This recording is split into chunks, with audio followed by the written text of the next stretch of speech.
Alrighty, folks, we are coming back at you with the other part of our version 1.4 patch notes breakdown. Check the link in the description to the first part, or depending on when you're seeing this, the second part of covering these patch notes because they are quite massive. These are by far the biggest patch notes that we've ever got for Predecessor. Of course, that's also an indication that this is about to be the most unbalanced Predecessor has ever been. So thanks for stopping by. This video is going to cover the new hero Boris that we're getting, as well as all of the hero changes. The changes, this is just in text format and stats and numbers, so I encourage you, if you are interested in a specific hero and seeing their changes, try to find some gameplay from the test server of someone running that hero or those specific heroes that you're interested in, because a lot of people have been playing on the test server and have captured quite a bit of footage on all the new heroes. Some of the abilities look very different or function very differently. You'll get the breakdown of all this in this video, but if you want to see it in action, you're probably going to be able to find some test server footage. So, like I said, thanks for stopping by. We had a great stream last night. Looking forward to another good one tonight running Predecessor. But let's dive right into it with the new hero Boris. They have put out these overview videos. I'll link this nearly 4-minute video right here of Boris from Predecessor in the description as well, so you can check that out. Basically, Boris is a new jungler. He's pretty straightforward. It's kind of Chimera 2.0, but with some more, move speed and verticality and stuns and stuff like that with his ult. So, gonna be a ridiculously broken and overpowered hero, as all heroes are when they're released, because that is how they like to release them. They want to release them overpowered and nerf them rather than release them weak and have to buff them. So, let's just go through his abilities here real quick. These stat blocks, not just this one right here that he's got, but all of the hero changes stat blocks, we're just going to kind of glance over. We'll mention some key points, but in general, all these stat blocks are just kind of making them near equal to the other heroes that are in that category. Like this stat block is similar to somebody like Chimeras or other junglers like that. So no big deal there. What we're interested in as far as Boris and the other heroes are their abilities. So first off, Boris's passive.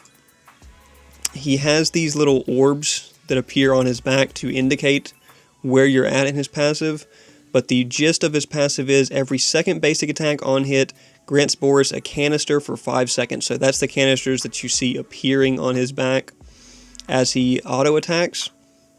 Each canister grants Boris 6, 9, 12, 15% attack speed, and 1 plus some scaling healing on hit. So he gets bonus attack speed and on hit healing for stacking his passive. This is similar to like a Yin passive where you get stacking attack speed. Upon reaching 4 canisters, which you can see here, he gets 1 every other attack. So there's 2, 3, and then you see the little thing pop out of the top. It's kind of hard to see right there. You can see it. It's a little Tesseract core is what they're calling it, but Boris unleashes his Tesseract core. The Tesseract core zaps enemies on hit, dealing bonus damage with physical scaling, but it is magical damage and giving Boris extra healing beyond what the healing per canister is. So really strong passive, stacking attack speed and bonus on hit healing for him. This is going to be a healing monster. Tesseract's core healing is reduced 30% against monsters and minions, so can still heal off of minions in lane as well as monsters in the jungle. His basic attack, we just saw it. It's just a little, bear claw swipe, 85% scaling, like we're seeing from a lot of assassins or hard-hitting melee carries. His primary ability is the sniff, or I guess they're calling it detection protocol, but people are mostly calling it the sniff. He sniffs the air and it leaves this tracking scent path towards the nearest enemy. 50 cooldown is quite long and 50 cost flat regardless of leveling. Boris, okay, this is primary, so Boris sniffs the air, marking the closest enemy to his reticle within 6,500 units. This is a massive range. You are going to be able to detect people from basically anywhere on the map. Like, this is absurd range. This is the range from red buff to like where your duo lane is, or from red buff to the middle of mid lane, or blue buff to the middle of mid lane. Like, this is a very far distance. Upon success, Boris generates a scent trail to their location for 7 seconds, granting him scaling up movement speed, 90% scaling movement speed at max rank while running towards the target. If Boris damages the marked target with hero damage, the mark is consumed, ending the trail effect and slowing the target for 35% for a second and a half, and he gets a canister for it. So, and then if it doesn't go off, you get 40% of the cooldown back. So if you don't detect somebody within that absurd range, which you're pretty much always going to, you get the 40% of the cooldown back. So really strong ability, absurd amount of movement speed while you're tracking them, and then a slow when you hit them is really brutal. It's pretty much no escape from this. That the range is so long and the movement speed boost is so significant that there's pretty much no escape from that. If you get sniffed, Boris has the chance to catch you. Primeval Roar is his secondary. This is the fear mechanic. Fear is what they're calling it. It's basically the opposite of the taunt ability that we saw get introduced on Morn. So you see it shows the ring. It has a charge, but the ring does not expand like Morn's, and then it goes off. So cooldown 15 down to 11 seconds, 60 cost flat. Boris envelops himself in a barrier that grants him damage resistance or damage reduction for 2.5 seconds. Pretty nice. You could potentially use it for that, but mainly you're using it for the CC. Boris then lets out a large roar, exploding the barrier, ending the damage reduction effect, and damaging all enemies in that radius for pretty decent damage. Not incredible damage, but it is magical. So that's nice to see on a physical type hero like this. Enemies hit are feared for 0.5 second to 1.25 seconds based on the barrier duration. So you want to let it build up to the full duration, similar to Morn's if you can. If not, you can just hit it and it'll fear him. And fear is, like you see here, he runs away. So Morn, it pulls them to you. Fear, it pushes them away. With the Mez pulls them, fear pushes them.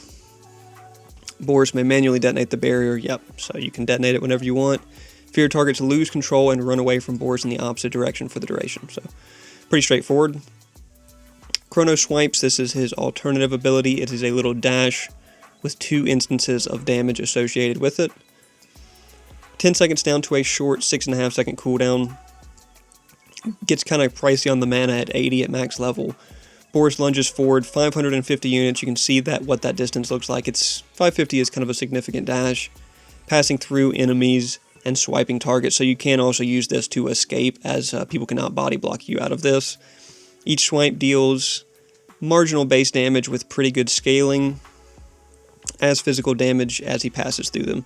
So, and it also can be kind of hard, I have heard, to hit both of these instances of damage on someone unless they're right in the middle of you. If you're off to the side a little bit, only one of the swipes will catch them. So a good gap closer or escape, but not necessarily an absurd amount of damage coming out of that. And then Ursuline Burst, the ultimate, the big, spectacular, look what we can do with our animations ultimate, let's show off a little bit. This is what it looks like. It is a dash followed by an in-air rocket pack powered like suplex and then a ground slam. So pretty absurd animation there, really over the top, but hey, shout out to Ameta for coding all of this. It looks quite cool. You can see he jumps up to the ledge, so this is verticality. You do have options with verticality here. Down to an 80 second cooldown, flat 100 mana cost. Boris activates his thrusters for 0.3 seconds, hovering in the air or on the ground, so you can just aim this at ground level or aim it up. Like you said, they could catch, like they said in the 1.4 reveal, you could catch a Howie out of his ult or a Skylar out of the air with this. Before dashing 1,500 units forward. So that is a pretty long dash as well. That's equivalent to an auto attack range in the on live patch. And grabbing the first enemy he collides with, Boris then launches them into the sky 1,350 units, which is pretty far into the air with the grab target before slamming them down to the ground and sending out a shockwave.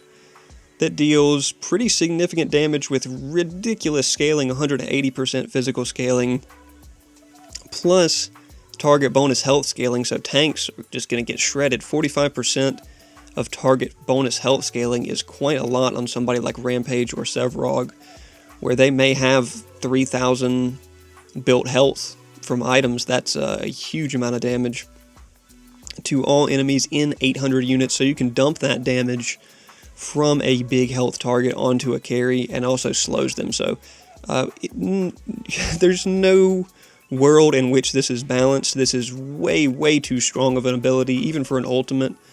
This is like one-shot potential on carries, a tank killer, a mobility ability, all in one.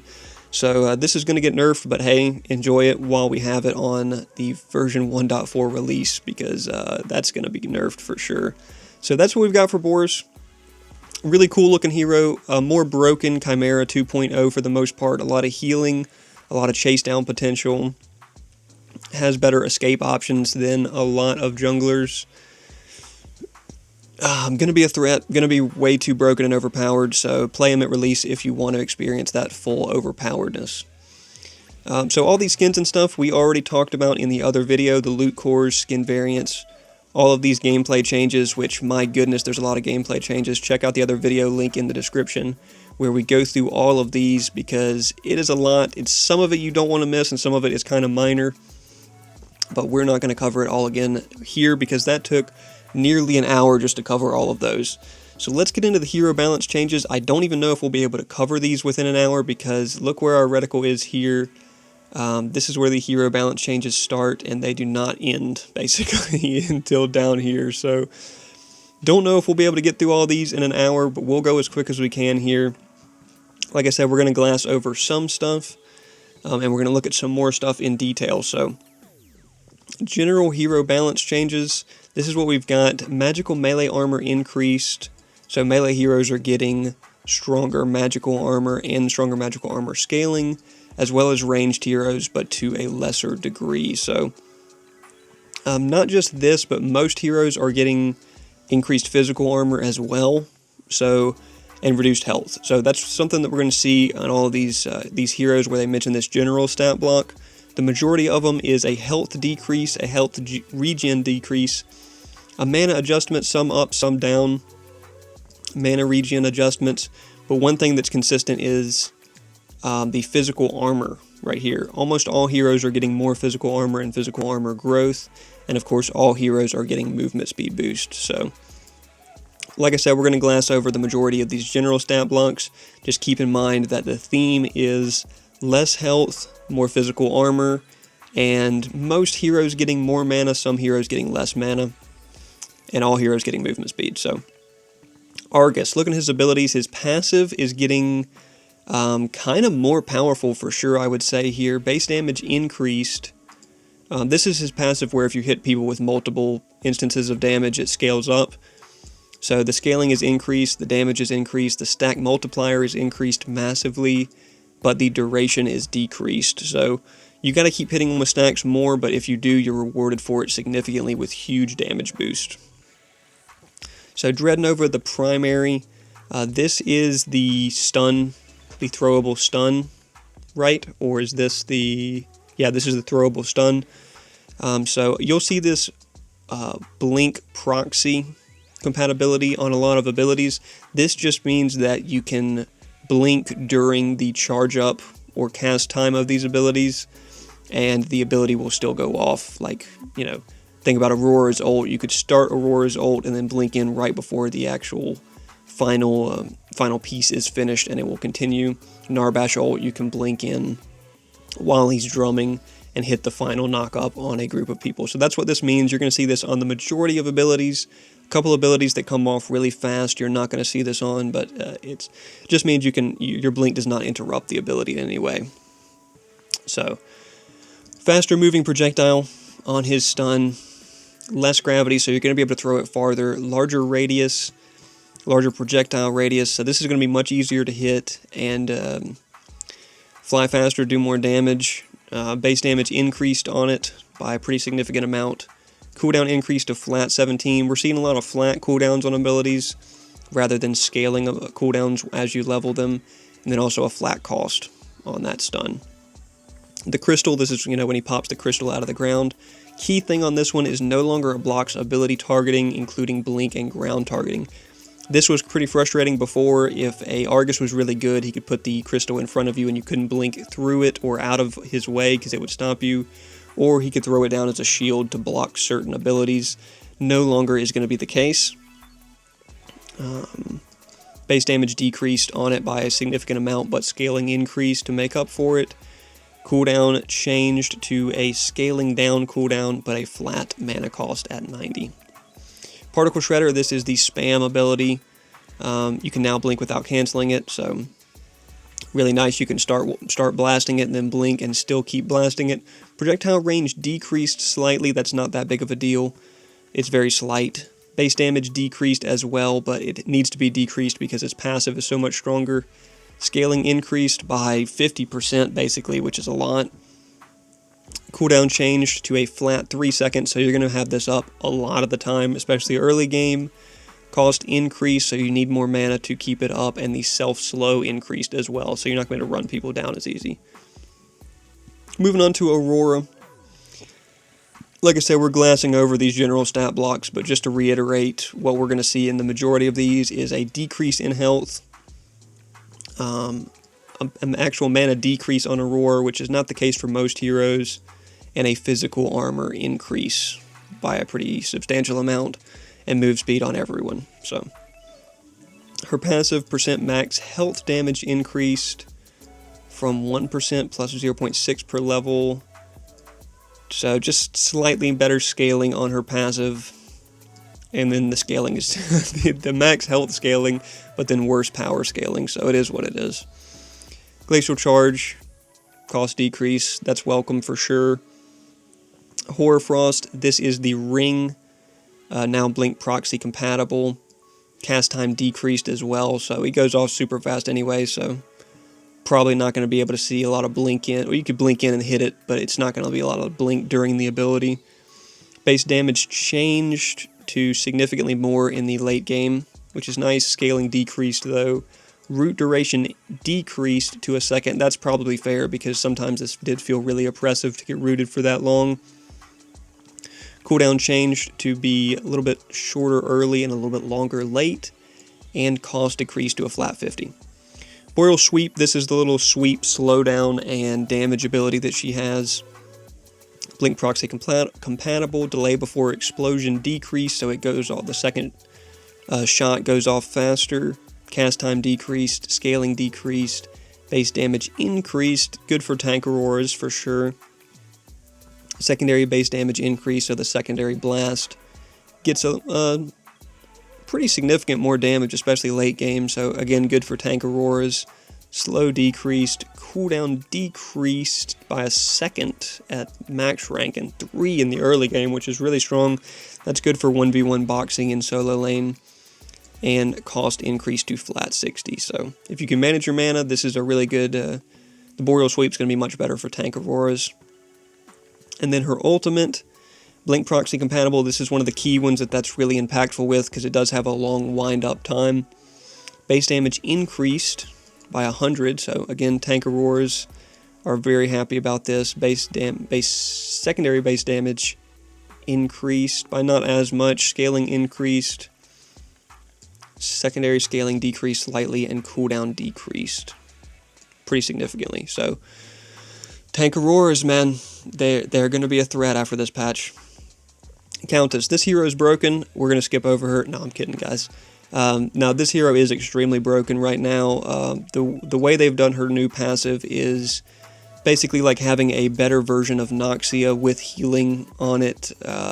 This hero is so giga broken for sure. This is getting nerfed player at 1.4 release if you want to smash people before she is nerfed. So her passive rework is dealing damage to an enemy with abilities 2 times within 4 seconds applies her new hemorrhage passive, dealing 8% of their maximum health as true damage over 4 seconds. This is how that they got this through playtesting as true damage. Makes no sense. Why is that a thing? granting Countess 5% movement speed over that duration and refunding 25% of her basic. This is so... you could have any one of these 3 effects as her passive and it would still be pretty strong, but having all 3 is truly broken. Shadow Slip, the primary, this is getting changed. This is the one where she leaps onto someone. It is now no longer requires a target, so it now summons a shadow at the target location that slows enemies and deal damage upon spawning. Countess can still reactivate to swap places with the shadow, so she teleports to it like a Fang Mao teleport, but it still has the slow and damage associated with it, but significantly less damage, significantly less slow. Retrigger timer increase, so you have a little bit longer time to decide if you want to teleport to it, but sometimes you're teleporting to it instantly like a Fang Mao ult or like a Fang Mao teleport.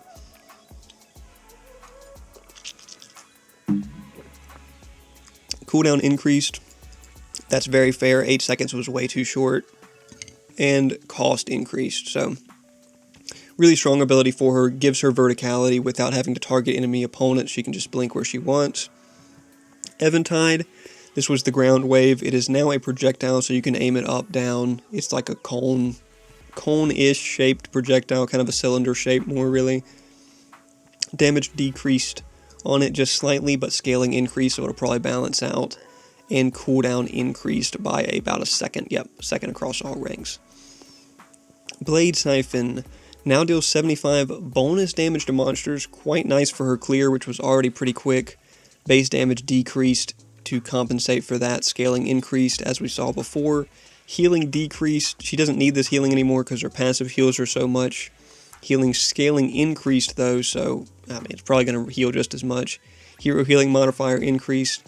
Again, this is way over the top. You do not need to do this when she already has a broken passive that heals her. And cooldown decreased in the early game. Feast the ultimate is a little bit different now. It now applies suppression instead of a stun. This is kind of like a silence almost. It's kind of like a stun, but more like a silence, where they can't move, but it's not like a true stun, and they can't cast abilities, so it might as well be a stun, honestly, but suppression rather than a stun, applies the passive automatically. No longer heals as it did before, but deals 50% of damage and heals equal to all damage dealt when used on targets that you already have are already affected by her hemorrhage. So it basically still heals. Damage increased, or damage decreased pretty significantly, but that's kind of necessary because it automatically applies another stack of hemorrhage, and the scaling is actually decreased on it. So still a pretty strong ability, maybe not quite as strong as it was, but her passive's so broken it does not matter. Crunch, this is a hero that's receiving some pretty significant changes to the way that his damage is calculated, basically. So his left crunch is receiving massively decreased base damage, but massive scaling. Look at this scaling, 135% scaling at max rank.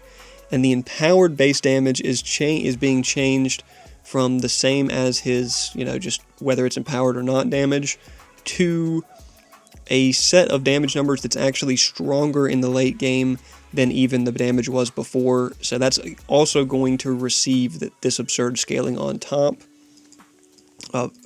My mistake, it's actually receiving even more broken and overpowered scaling on it. So the thing about this is, these other abilities are getting less damage, but this left crunch, especially when empowered now, is solidified as his damage dealing ability. It does absurd damage with absurd scaling.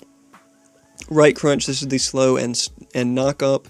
Empowered now launches crunch upward 300 units if he is already in air. So if you jump and crunch, or you're falling and right crunch and do the knock up, it's going to launch you up a little bit further.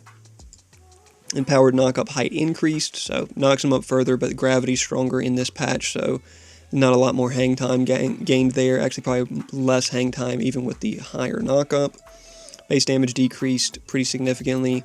Physical power scaling increased to, again, an absurd amount. 110% is wild. Kind of makes magical crunch out of the picture, unfortunately, because they're not adding magical scaling, they're just adding physical scaling. Slow increased, which is nice. Slow duration increased, also quite nice. Empowered stun increased by, 0.05 seconds. Cooldown increased on it, but only in the early game. And cost decreased to the flat 50.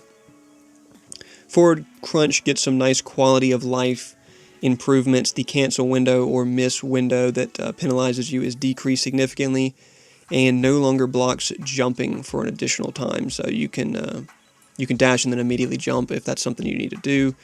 Blink proxy compatible. Base damage decreased, not too significantly. Physical power scaling decreased. This is not a damage dealing ability. This is your stun or your escape.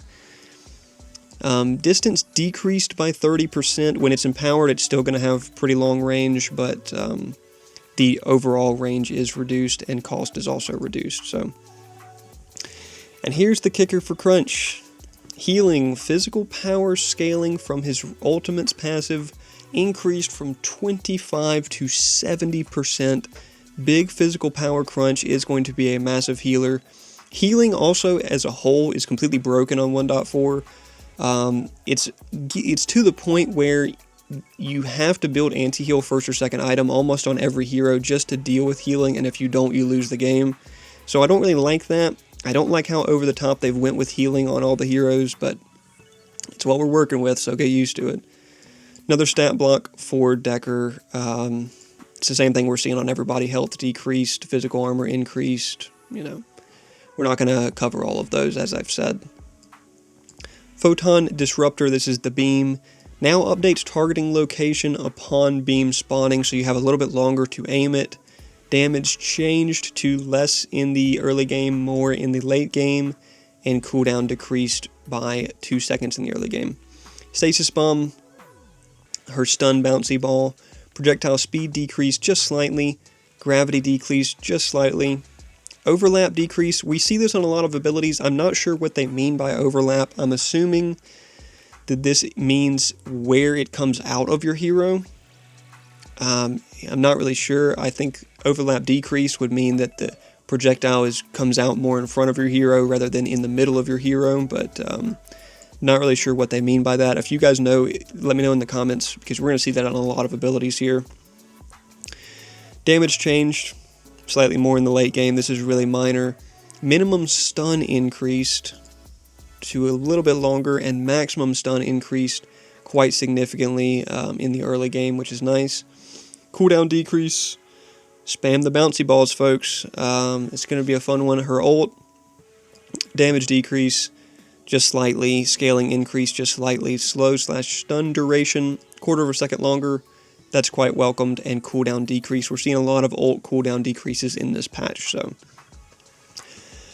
I like this. I like the Decker changes. Doesn't really affect her much. They didn't change her cage, which is already kind of her most broken ability. Drongo stat block. Look at it if you really care about that. Wastelander, his passive. The thing about Drongo is his passive gets a little bit stronger here, but the rest of his abilities kind of lose a little potency. His passive basically gets an extra tick. It gets a tick right on impact, and then it gets 3 ticks after. It used to just get 3 ticks after, and it's no longer cleansable. So the grenade, it's now more visible on the ground, which is nice. Can be blocked a little bit longer if you're able to stun him out of it. Projectile speed decrease, so he can't throw it as far. Gravity decreased significantly, so he really can throw it kind of as far, but it just doesn't travel as fast. A little bit larger radius. Silence volume changed to silence on impact, so this is the big deal. It's no longer an area where you're silenced within it. It is a silence when it lands. So if you can hit them right with it, it silences them for this amount of time, but it does not just maintain on the ground in silence. Now applies Wastelander every 0.3 seconds, so you're going to get those passive stacks out on people quicker.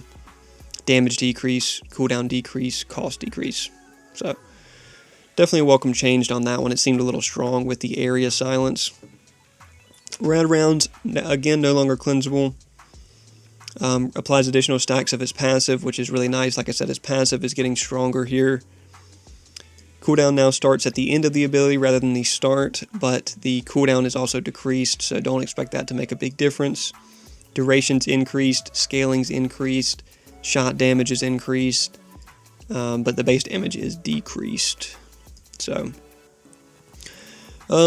this doesn't really make it too much stronger. The scaling is nice on it, and the fact that it procs additional shots of his passive is really nice. So, Rad Rounds may be slightly stronger after this because of the way it procs his passive. Old Rusty, getting a little weaker here. A little bit more blocking window. Cast frame changed, so it comes out a little bit slower. Overlap radius, so yeah, again, where it comes out of him. Base damage decreased, scaling decreased, slow increased, so it's more of a dedicated slow than a damage dealing ability.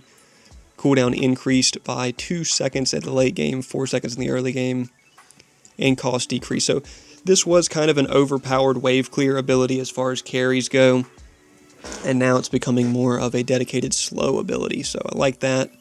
Shrapnel Cannon. When cast on the ground, Shrapnel Cannon no longer pushes Drongo backwards, so you have to jump before you hit it if you want to get the knockback, so just keep that in mind. Blocking window increase, so you have a little bit of time to stun him out of it if you see him start the animation up. Base damage decreased. Or blocking window, this can also be if you pop a spell shield like on Grim or Fang Mao.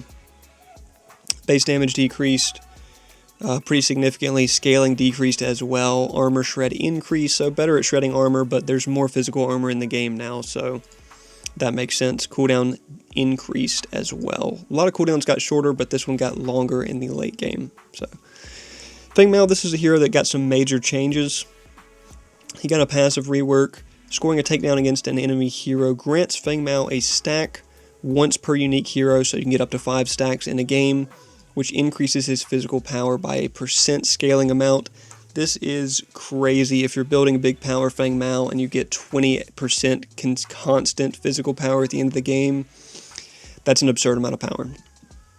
Safeguard, his shield, no longer is a health shield, it is a spell shield similar to Grimm's, so Grimm's Bubble, but now also has the passive on it rather than on activation, grants physical power and movement speed. So this is quite a lot of power, quite a lot of constant movement speed for Feng Mao. He's going to be such a threat with this passive and this safeguard passive.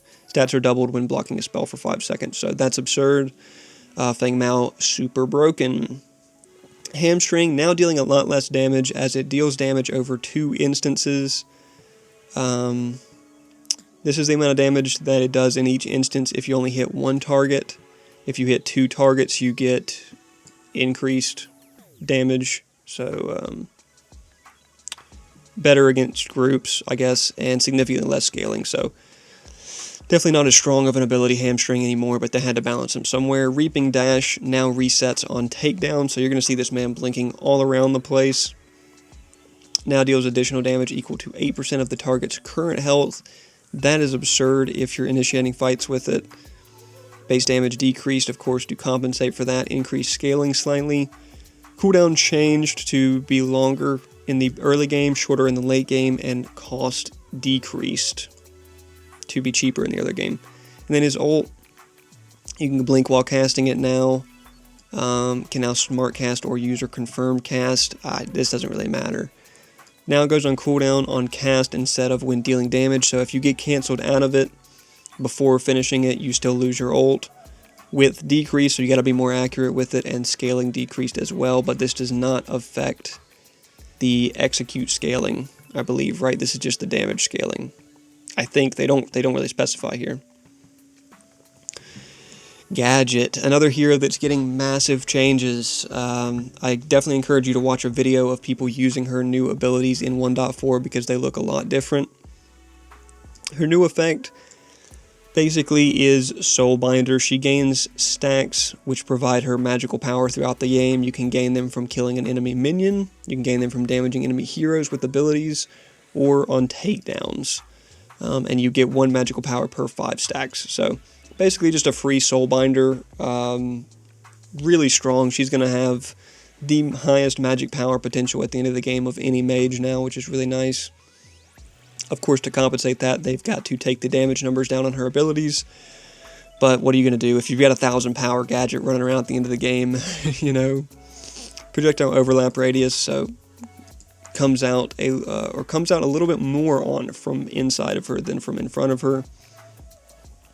Now has a smaller radius for attachment that is separate from the explosive radius. So it still has the same explosive radius, but you have to hit it a little bit closer to attach it. Damaging an enemy with a sticky mine attached with a basic attack empowers the mine to deal this level of damage, which is still less than the damage it dealt before, but it is more than the current or the new base damage. It also has 90% magical power scaling, which is absurd when you think about 1,000 magic power Gadget running around late game. That's you're going to be hitting people for 800, 700, 800 plus damage sticky mines, which is absurd. The root gate now travels out of her rather than being placed on the ground. A little bit less width, a little bit less height involved in it. No longer is destroyed when it hits somebody, so it passes through people, can root multiple people. Damages minions, monsters, and deployables. All really great. Decaying movement speed now refreshes when you walk through it again. So you can walk through it multiple times if you want multiple move speed boost. The move speed is also much stronger now, it's 60%, but it is decaying over 2.5 seconds. So base damage decreased, of course, scaling decreased. So it's more of a tech ability now, really strong root at 1.5 seconds, and a really strong move speed boost associated with it. Seek and destroy the projector now slowly follows the nearest enemy hero within its radius. So if somebody's in the radius and they're moving around, it slowly kind of gravitates to them. Base damage decreased. Scaling decreased. 100% is absurdly broken. 80% is probably still broken. Slow increased to 35, and cooldown decreased by 2 seconds in the early game. So yeah, really strong. Tesla Dome, again, her entire kit's strong here. It now starts as a small radius, and then it expands.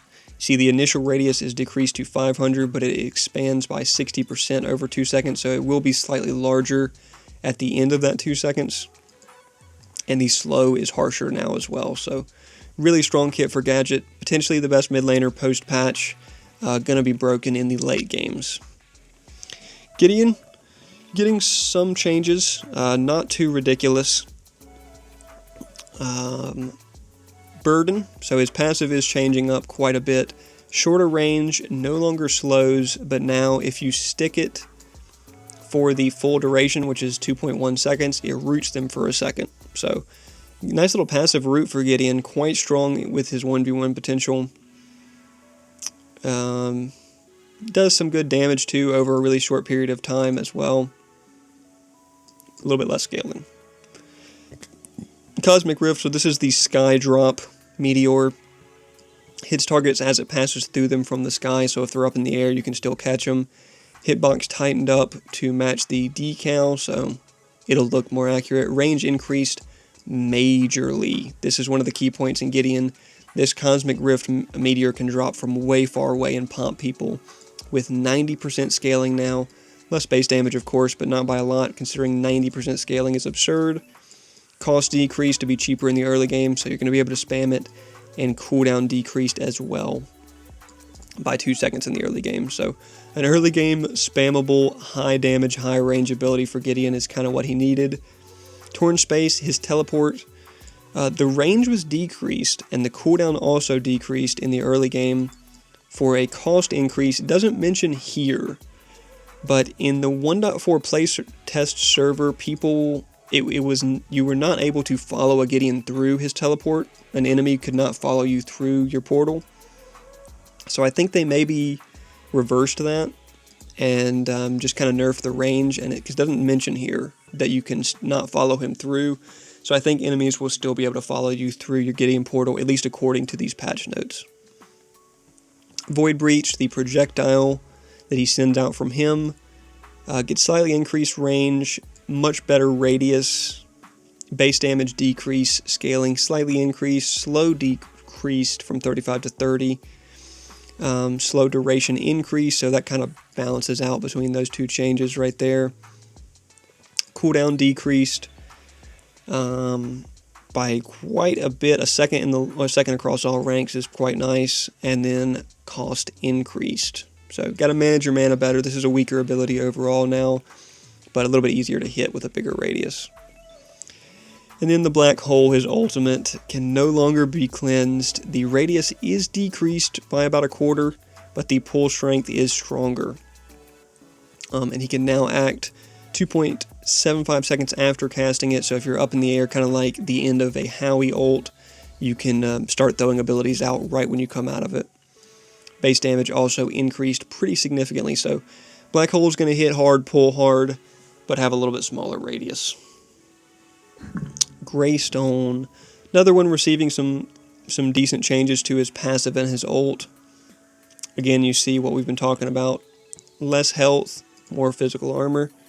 His passive is now a constant regenerate, a portion of your max health per second, and gain some bonus physical armor per level. So that's quite nice. These values are increased by 1% per missing health, and the healing is doubled when under 50%. So just a nice little walking healing armor boosting passive. Still retains his deflect part of his passive as well. So Make Way can no longer extend its duration. Base damage changed to be a little bit more in the late game, a little less early game. Scaling increased to 120% is crazy, and added 4% physical armor shred per hit. That is absurd. Basically gets a free Basilisk passive on his Make Way, so building Basilisk on top of this is just going to delete tanks right from the beginning of the game. Sacred Oath, his attack stem, has now been changed to just a single attack stem rather than 3 hits, and it's getting a little bit increased range, which is nice. 100% cleave, total physical power scaling changed to bonus physical power scaling, so that kind of makes sense. Base damage increased to match the fact that it's 1 hit rather than 3. Adds 2% maximum health damage scaling, which is crazy for big health build Greystones. The slows, of course, increase sizably because it is 1 hit rather than 3, and the cooldown is decreased by a second, which is nice. His jump's going off faster, so the time that he's in the air is going to be shorter, whether he's targeting right in front of him or a long distance one. The radius of his landing spot is increased, and the range is also increased, which is quite nice for helping him close the gap and hit it consistently, because now when you hit it, you gain 30% DK movement speed over 2.5 seconds when you hit someone. So quite strong for catching people for sure if you're able to hit it. Still a good escape ability. And now his ultimate can be cast in air. The stone statue no longer has player collision, which is nice. Removes anti-heal before healing, so gonna heal him more. The heal scaling is reduced, but most of the time you're doing this, you have anti-heal on you, so you're going to heal for more for sure. Healing multiplier decreased. You're still going to heal for a lot, even with this multiplier reduction. But the big one is damage scaling increased to 200%. Nuke Stone is what we're calling him. His ultimate is going to deal 1,000 plus damage to people late game with this 200% scaling plus its base damage. And the cooldown is also decreased across all ranks. So Greystone, definitely a threat now. Grim, here's a stat block. Don't worry about it. Displacement Blast, this is the clear ability or blast ability. Has a bigger blocking window, or it has a blocking window at all now, I guess. Projectile speed decreased, gravity decreased, so you may be able to fire it a little bit in more of an arc. Overlap decreased, so where it comes out of him, comes out right in front of him now. Explosion radius increased, so that's quite nice. Base damage decreased slightly. Physical scaling increased. Doesn't mention magical scaling. Cooldown increased to flat 12 and cost decreased. So pretty straightforward on that one. Assault mode. This is where things get weird for Grim. So Grim has, if we see right here, his attack range remains 1,300 units. All other carries got 1,500 unit attack range now. So he has the shorter attack range of all the carries, but Assault Mode increases that attack range back up to 1500. So it also now grants stacking attack speed when landing, or I guess it's when you land autos with it, it stacks your attack speed up to 4 times. This is an absurd amount of attack speed to stack 4 times. Kind of spooky how much it is, honestly. Adds massive cleave to it as well, which is quite nice. Slow change to a flat 10%, which is probably necessary for how fast these are going to be coming out. Scaling reduced. Again, the attack speed is the key here. And mana restored reduced and mana cost increased. So you're not going to be able to leave it on at all times due to these mana changes. But the stacking attack speed is absurd. I mean, that is really spooky, even early game for Grim. His shield duration increased by 1/4 of a second and cooldown increased. So yeah, that kind of makes sense. Make it a little bit easier to get good value out of his shield. And then his ultimate getting nice increase in damage, increase in scaling, and a flat cooldown increase to 90 seconds rather than scaling down to 60, which is a little broken. Alright, next up is Grux. Grux is broken. Don't play Grux if you have self-respect or consider yourself to be good at the game. Just don't play him. If you do come from Marvel Rivals or Deadlock or Fortnite or whatever it is and you want to play Grux, we'll go ahead and look at his stats anyway. Bloodlust is passive. The Omnivamper was removed. Don't worry, Grux mains. You're still going to have broken healing. The damage on his bleed was actually increased. This is just absolutely absurd. Increased early game and reduced late game, which is weird because it gets increased scaling. So it's really going to do more all game. Smash and Grab, this is the pull.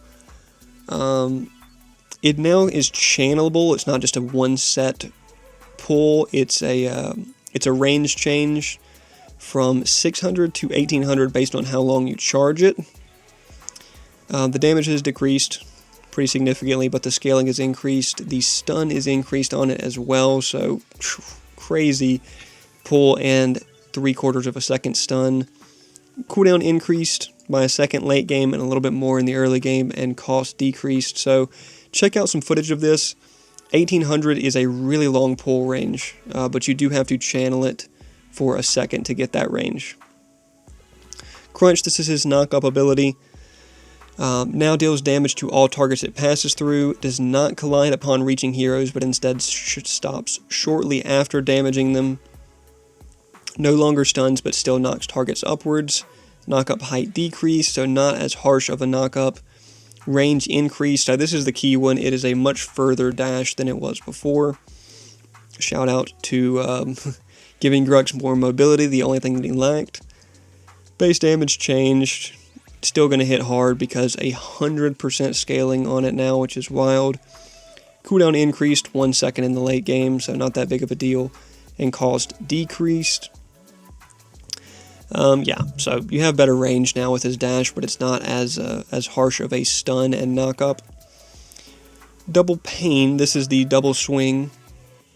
Now this is where his healing is coming from. It restores maximum health and missing health on Grux. This is so unbelievably broken. It is a max health and missing health heal? Why both? Why both? That is so broken. Base damage is removed. So it's basically being replaced by like just as if you hit 2 auto attacks. Scaling changed from 120 to 110 up to 150. So basically like hitting 2 auto attacks at once. Cost increased to compensate for one of the most broken healing abilities in the game. And then his ultimate, now blink proxy compatible, so you could blink stun somebody. Attack speed increased to an absurd amount of 100% attack speed at max rank. That means Grux players with no attack speed built are still going to be pretty close to hitting attack speed cap just off of their ult. That is absurd. Physical power still decreased, which it probably should be because this much attack speed, I mean, dude, oh my gosh. And cooldown increased by a little bit late game, so Grux, Giga broken, as he's always been. The reason they leave him like this is because there's devs that like to play him So they leave him broken. He's always been broken. He's going to be even more broken after this patch. Rest in peace to playing against him. And if you are someone who likes to play him, I encourage you to check out Marvel Rivals. Oh, we accidentally just clicked on Howie there, which is interesting. Alright, next up is Howie. Howie got some pretty significant changes for sure. His passive, which is the auto attack damage procs in an AoE, got its damage decreased, but it got double the scaling, so it's really going to do more damage. Minion mana restore increase, so if you're hitting minions, you get mana back increased, and then hero restore even more. So, quite strong passive overall. The R2000 missile is kind of the highlight here. The explosion radius is increased, and the range is increased just slightly. Projectile speed decreased a little bit though, so not too big of a deal, 10% speed decrease. Base damage also decreased. Again, that's not going to be a big a deal because what you're about to see.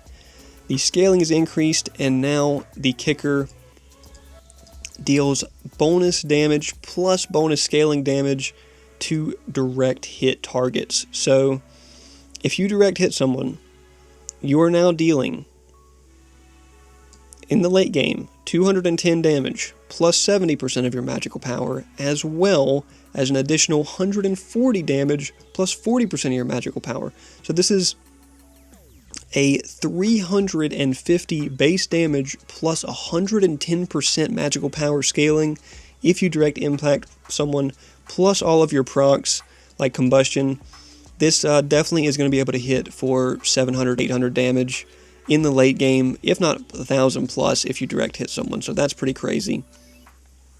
Cost increased to match how strong it is now, and cooldown decreased, so you're going to be able to spam it even more, so quite nice on his missile. The landmine, knockback distance is getting nerfed, that's kind of understandable. Gravity decreased, you're going to be able to throw it a little bit further.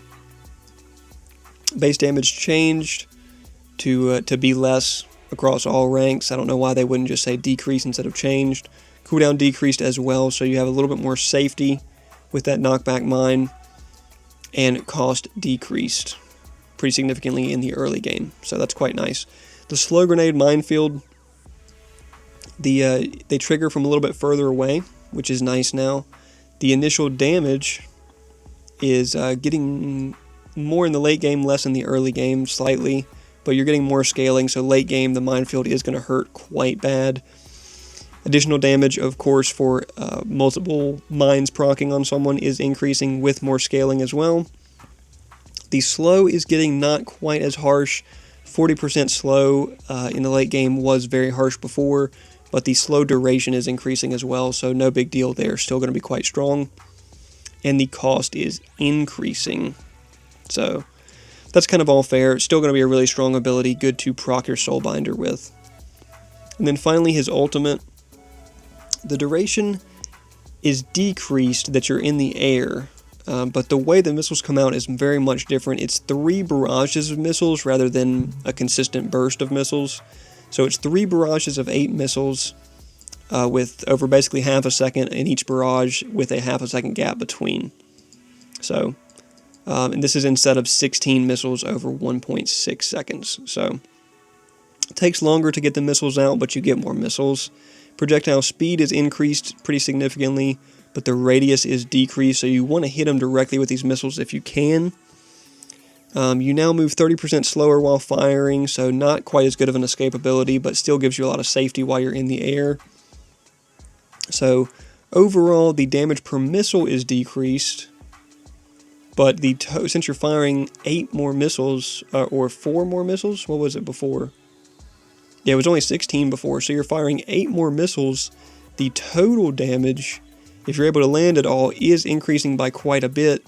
And since the scaling per missile is increasing from 6 to 9.5, and you're firing more missiles, the total scaling is increasing from 96 if you land all of it to 228%. That is absurd amounts of damage coming out of Howie ult. You easily are going to be able to, if you land all of these missile barrages on someone, hit for just ridiculous damage. I mean, we're talking about over 1,000 base damage plus 226 scaling. This could easily be a 2,500 damage ability in the late game. Really spooky coming from Howie. Really spooky coming from Howie. Alright, so now looking at Iggy and Scorch. Another stat block here for you, no big deal. Pretty similar to all the other ones that we're seeing. His auto attacks now. So his auto attacks now, when you hit someone, grants your turrets 50% attack speed, which is pretty wild. Really crazy to see in-game in the footage we've seen of 1.4. His passive, which is when you stick them with the oil, is no longer cleansable, but the scaling is increased on it as well. So pretty significant tick damage coming from Iggy, especially when you're autoing them with your turrets hitting them. Flame turret, so this is the actual turret. Now has an indicator of its range, which is pretty cool. You can see it on the ground. Object overlap radius, so yeah, where it comes out of you. Turret range increased as well to 1600, so quite long range, almost a just slightly shorter than auto attack range, same as it was before in comparison to carries. Base damage decreased, but he gets increased scaling, so overall it is going to be significantly more damage per turret shot, and when they're shooting faster, that's going to hurt. Base health increased on the turrets, as well as gaining physical and magical armor, and more health scaling, so a little bit tankier turrets, and a little bit harder hitting. Cooldown is now a flat 20 though, so you got to keep in mind you have to store them up if you want to drop 3 in a row, because 20-second cooldown is quite long, and the cost decreased, so very spammable if you save them up. So quite nice on the turrets. They're going to be really strong now. Oil Slick, a couple bug fixes, but the main thing is get some more damage late game, get some more scaling, and the slow is bumped up to 40%, so quite a strong slow ability there. Big fan of that for Iggy. Needed some more CC in his kit, other than just building Dreambinder. Cooldown increased though, and the cost decreased, so a little bit more spammable on the shorter cooldown with a stronger slow. Molotov, this is getting moved from more instant damage to more burn field damage, which is nice. Less projectile gravity, so you're going to be able to throw it further like they nerfed it before. Now you're going to be able to throw it further again. The fire field radius increased, so bigger burn damage area after they go off. Damage decreased though on the initial hit by a significant amount, and the scaling decreased, but the burn damage is increased by a pretty significant amount, and the fire field scaling is also increased by a massive amount. So this is more of a damage over time, lock down a spot to have that burn damage on ability. Cost changed, still very similar, and cooldown changed to still be very similar. 1 second slower cooldown at the beginning and 1 second faster cooldown at the end. And then his ultimate now automatically procs your flame turrets to do 50% attack speed on 3 seconds, similar to how his passive works, and he gets a little bit quicker move while ulting, which is quite nice to run people down with that ult. Kallari, big changes for Kallari. Huge kit change around. Now gets 90% scaling instead of 85 on basics, which is quite nice. Deathmark is now removed as an ability and is now just Kallari's passive. If you haven't seen that yet, it's very nice on Kallari to just have that as a passive. Still retains the triple jump ability with cooldown based on level. And then damaging a hero now applies Deathmark to them, revealing them and dealing damage with pretty nice scaling, but the damage is based on their missing health as true damage after the duration. So, 12-second cooldown per target, and only one target may be affected at a time. So yeah, having Deathmark as a passive makes it much more convenient. You don't have to time it out when you hit your Deathmark, or if you miss your Deathmark, it's going to proc. Shadow Walk. So this is the invisibility. The health regen is removed, and the damage added is removed, but the movement speed is changed to 40% decaying, which is going to be a nice little burst of speed when you hit it. Duration changed to a flat 6 seconds, and it now comes with a passive on it, where she just gains constant health regen like you would when invisible anytime that you're not marked on the enemy team's minimap. Basically, you're just going to get constant health regen. So really strong there, really strong constant health regen there.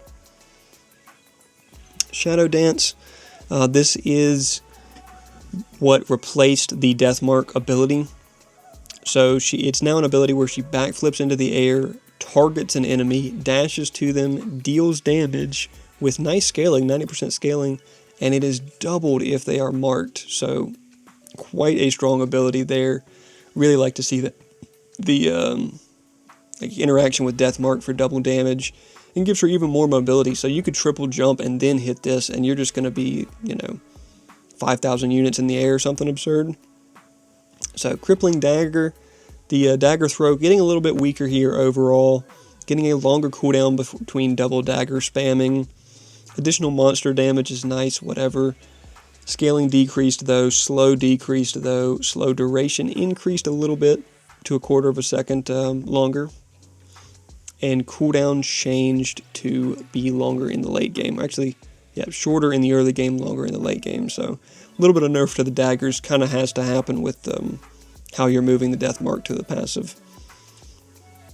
And then the ult now deals up to 175% bonus damage based on the target's missing health. So this is an execution ult, essentially. Base damage decreased for that purpose, but you can still see this number times 2.7 or 3.7 is still significantly more than the old damage, so for sure an execute ult rather than initiate ult. Scaling decreased as well. Again, this number is going to get multiplied by how much missing health they have. And cooldown decreased, which is what we're seeing across a lot of ultimate abilities. Alrighty, let's pick back up where we left off. You know these are some long patch notes when I've been reading hero changes for about an hour and we're about halfway through and I gotta take a break to eat. Alright, so let's get back into it. Chimera is where we left off at. So Chimera, another stat block that we're not interested in reading. Same pattern continues. Increased armor, reduced health, mana growth, and more mana growth and less starting mana, which we're seeing on a lot of heroes. Chimera, his passive, the regen, continuing the theme of healing being overpowered in the following patch, is getting increased scaling into the late game for more regen. That is pretty ridiculous, but a little bit less movement speed, which makes sense because the base movement speed is increased. So on a percentage wise, this will still be equivalent movement speed bonus. His Unleash, which is the attack speed blast, base damage is removed, so this is being converted basically into just auto attacks rather than having base damage associated with it. So the total physical power scaling that you see here is just kind of scaling. Yeah, so it was 40%, but then the base damage got removed, so now it's 55 up to 75, so it's basically just scaling as if these are auto attacks now.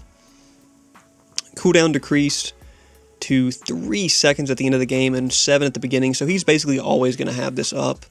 No need to build attack speed on Chimera because you're constantly going to have Unleash available. Decreased mana as well. Invigorate. So this is the cleanse.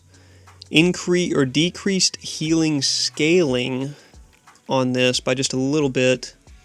Health regen scaling increased.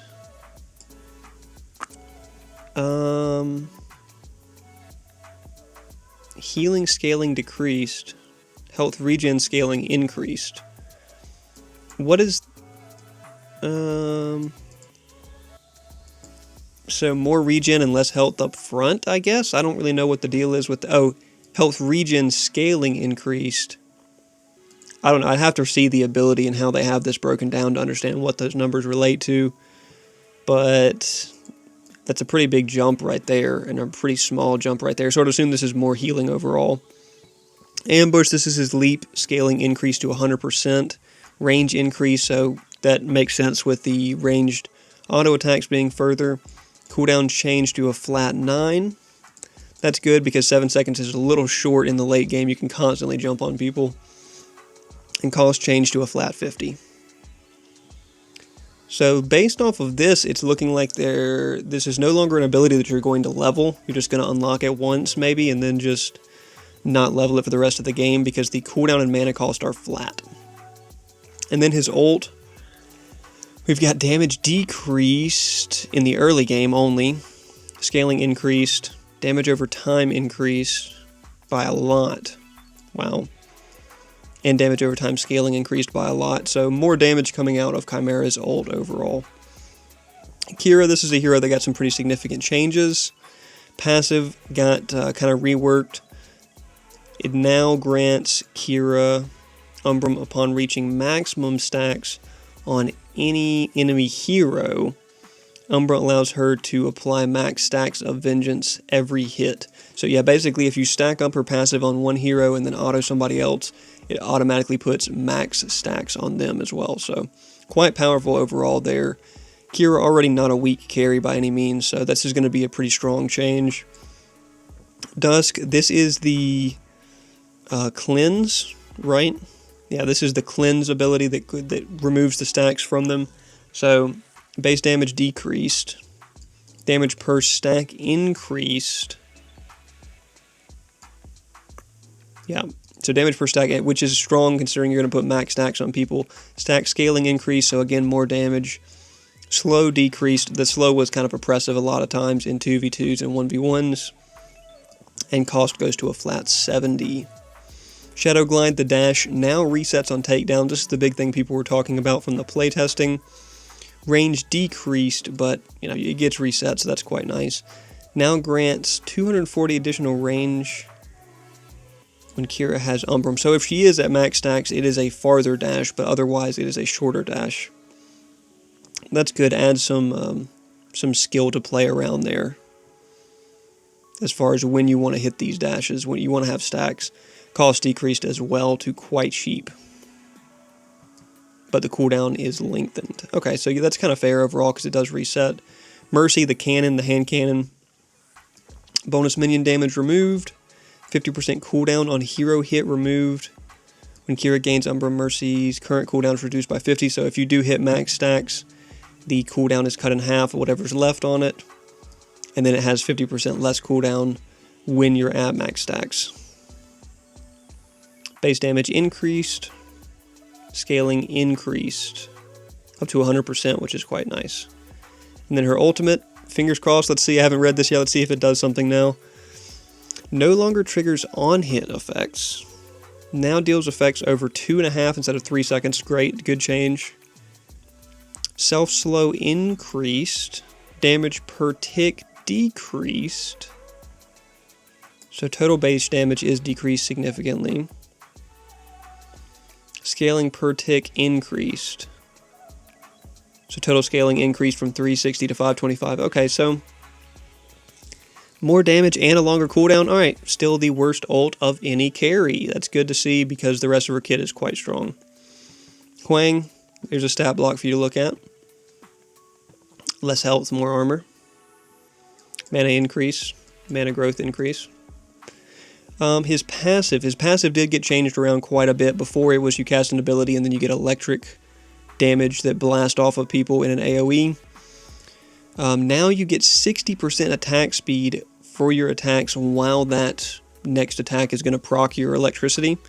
Base damage decreased slightly, not too much, and then cooldown reduction decreased from a second to a half, and it now works on monsters. It worked on monsters already, didn't it? That was the whole...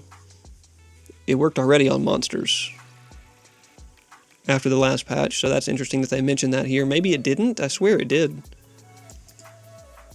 Yeah, these are changes from the previous patch. Judgment of the Heavens. This is the sword throw. Now affects targets as the sword falls, pulling them to the ground. So you can hit in-air targets with this. You can hit a Howie that's ulting. You can hit a Skylar that's flying and drag them to the ground into a root, which is quite nice. Radius increased. Good. It'll be easier to hit. Tethered distance increased. Okay, that's good. You have a little bit more mobility when you're tethered. Sword fall time increase, falls slightly slower. Range increase. Base damage changed to more in the late game, less early. Scaling increased. Cooldown decreased only early game. And cost decreased. Okay, not bad. Surge of the Heavens. This is the dash. Knock-up radius increased, which makes sense because the range is larger anyway on the sword tether, so that makes sense. Knock-up duration increased. No, knock-up duration decreased to 0.5. Dash range increased just slightly, not enough to make a big difference there. Base damage decreased. Scaling increased. Cooldown increased. So yeah, it's kind of give and take, you know. Some better scaling for some less damage, some larger radius for less knock-up duration, stuff like that. Light of the Heavens, this is the strike, the lightning strike. In-world radius increased. Okay, that makes sense. It's got a match closer to the radius of the sword. In-hand scaling increase. In-world scaling increase as well. Base damage decrease, true damage decrease. So yeah, better scaling, less base damage. Base shield increased. Not by a bunch. Shield magic power scaling decreased though. So yeah, again, it's give and take. Better scaling for worse base damage, or worse scaling for better base damage, or base shield in this case. Shield duration decreased, cooldown decreased, cost increased to scaling upwards. And then his ult is, yeah, blink proxy compatible. Belica, this is one that got really big changes that we got to see in the version 1.4 reveal video. Her auto attacks are now a burst fire 3-hit shot as they sound when you're shooting them. So now it's actually fired as 3 projectiles. This says 66 plus 0.75% bonus physical power. This surely means 75% physical power. There's no...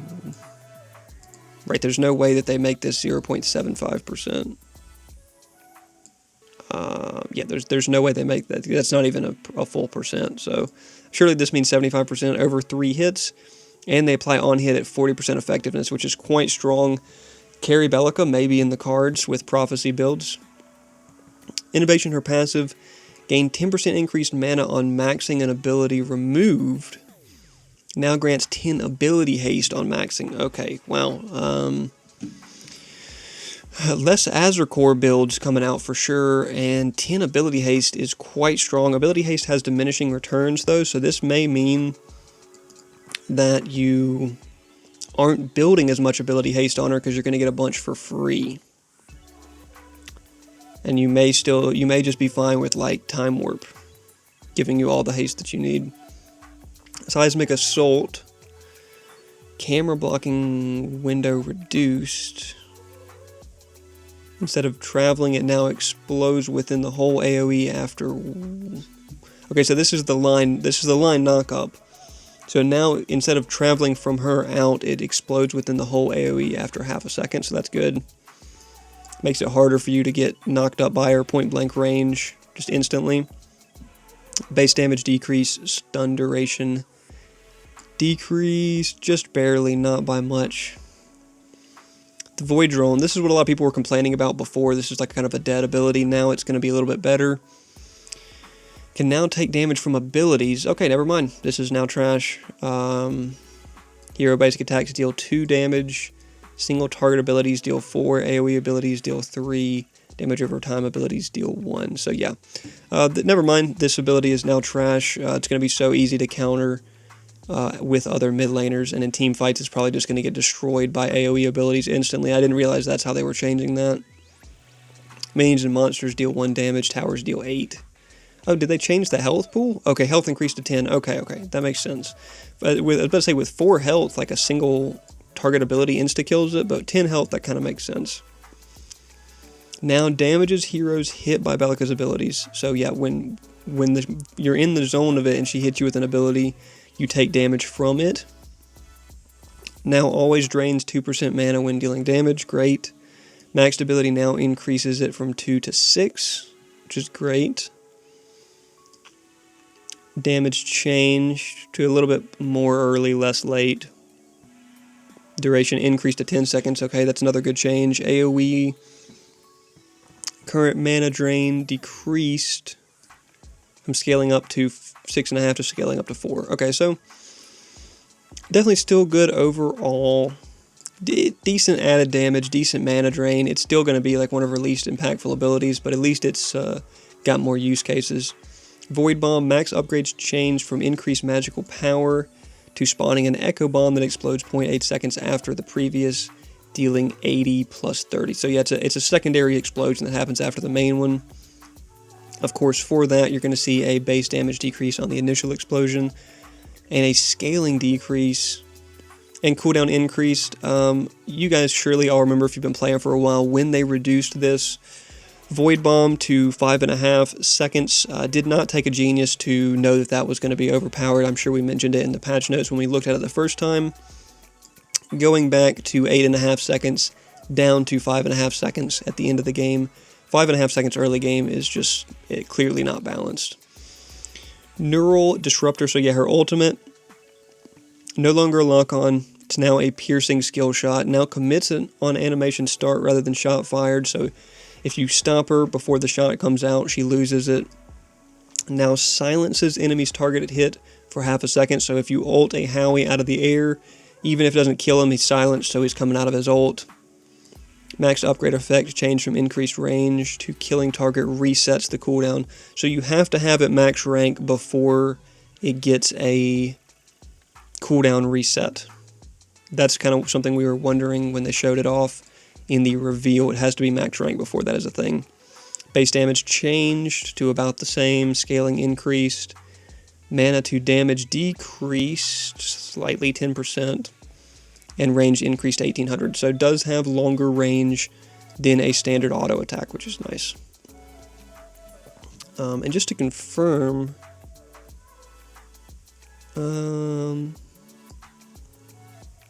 so she actually does not receive the auto attack range boost. So I guess mid laners do not, just carries, which is interesting.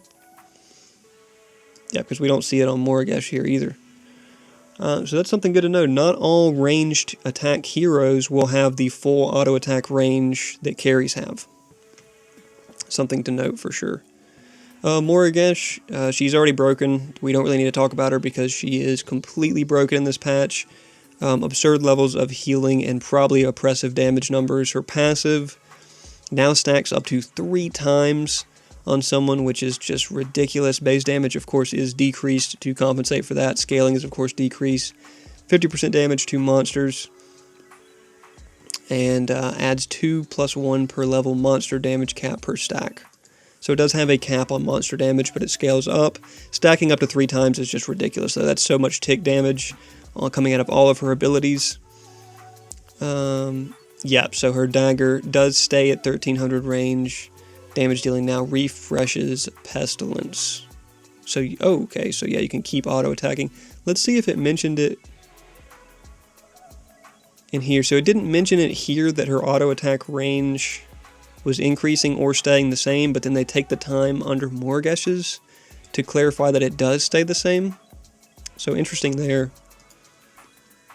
Refreshing Pestilence is pretty overpowered with how strong that passive is now. Hive. Projectile speed decreased, that's good. Gravity decreased by about 20%. Again, I don't appreciate this inconsistency where they, on some abilities, they'll say gravity decreased from this to this, and then here they just say decreased by about 20%. Like, that's weird. Now always show slows the target hit. Good, good. You don't have to have them marked. Base damage decreased. Good. Slow increased. 50% decaying. Okay. Decaying instead of 20% flat. And cooldown increased. Good. That early game cooldown is kind of oppressive. Swarm, movement speed changed from 20% to 50% decaying. Now grants 20% damage reduction. A refreshes duration upon damaging a hero. Wow. Okay, so yeah. If you're running away and you pass through somebody, you can get further run distance overall. Bonus healing on marked removed. Doesn't say anything yet about removing the mark, which is interesting. Healing changed from this with 15 to 40% of pre-mitigated damage, so it's just straight up lifesteal. Okay. Base damage changed to be more, almost at all levels. Scaling increased significantly, cooldown increased significantly in the early game, and cost decreased. Okay. Mark can now target minions, we saw that in some gameplay earlier, monsters and deployables, and will remain on the last 2 heroes' damage. Okay. Added to heal on dealing damage. So yeah, Mark also heals by a broken amount. Like I said, healing's broken in this patch. Build anti-heal on every single hero in your first 2 items. Base damage decreased pretty significantly. Scaling increased. So yeah, give and take. Cooldown increased, but it's the same in the late game.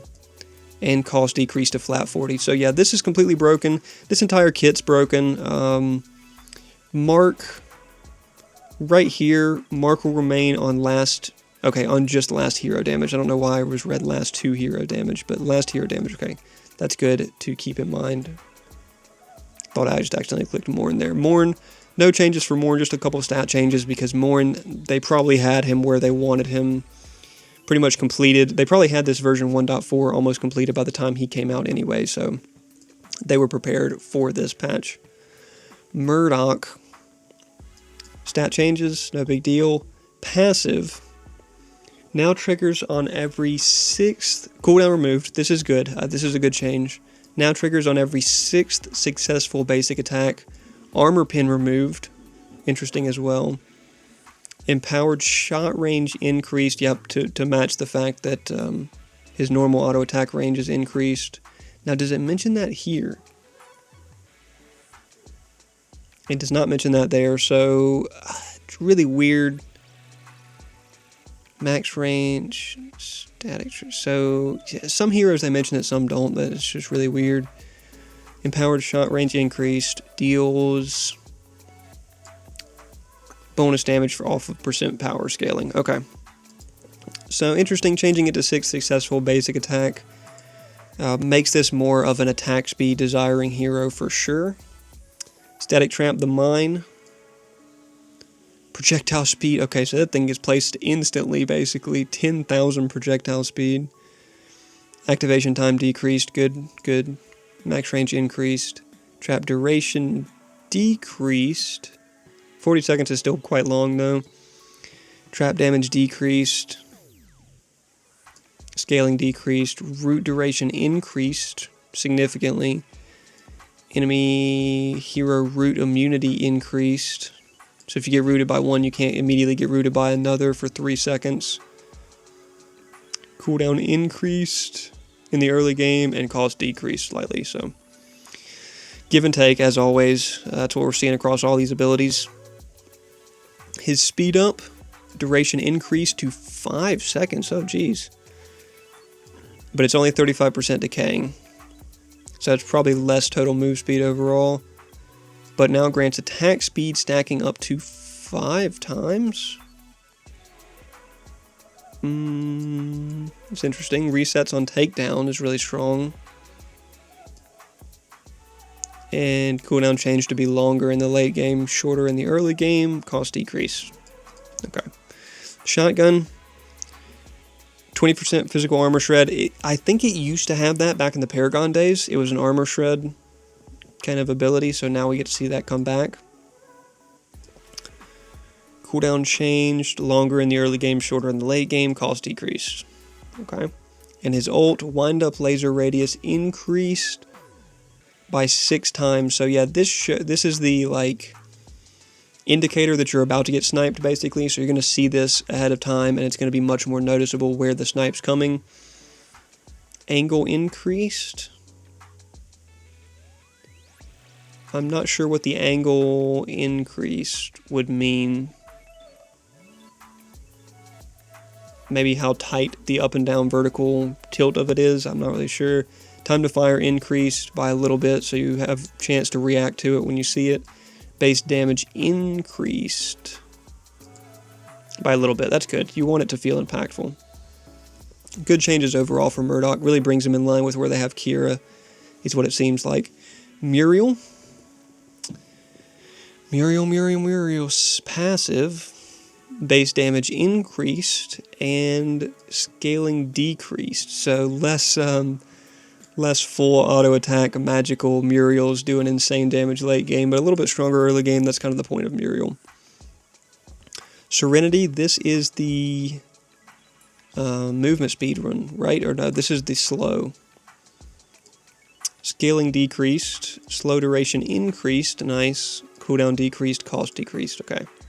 More usable, but not quite as powerful. But more slow, so we'll take that.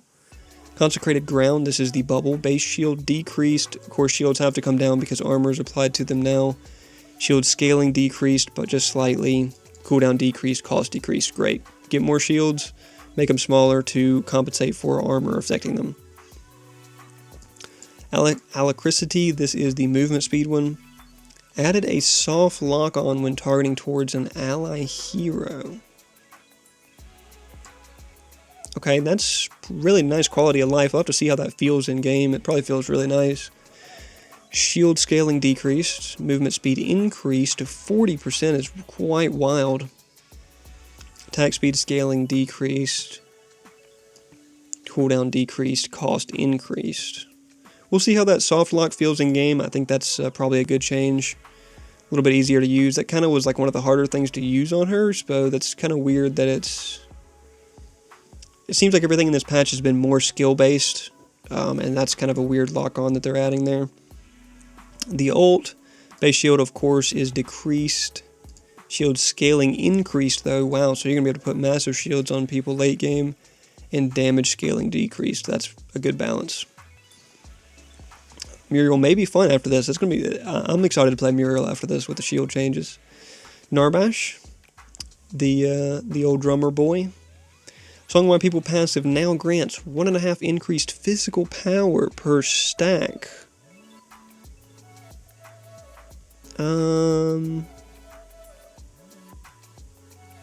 Why does that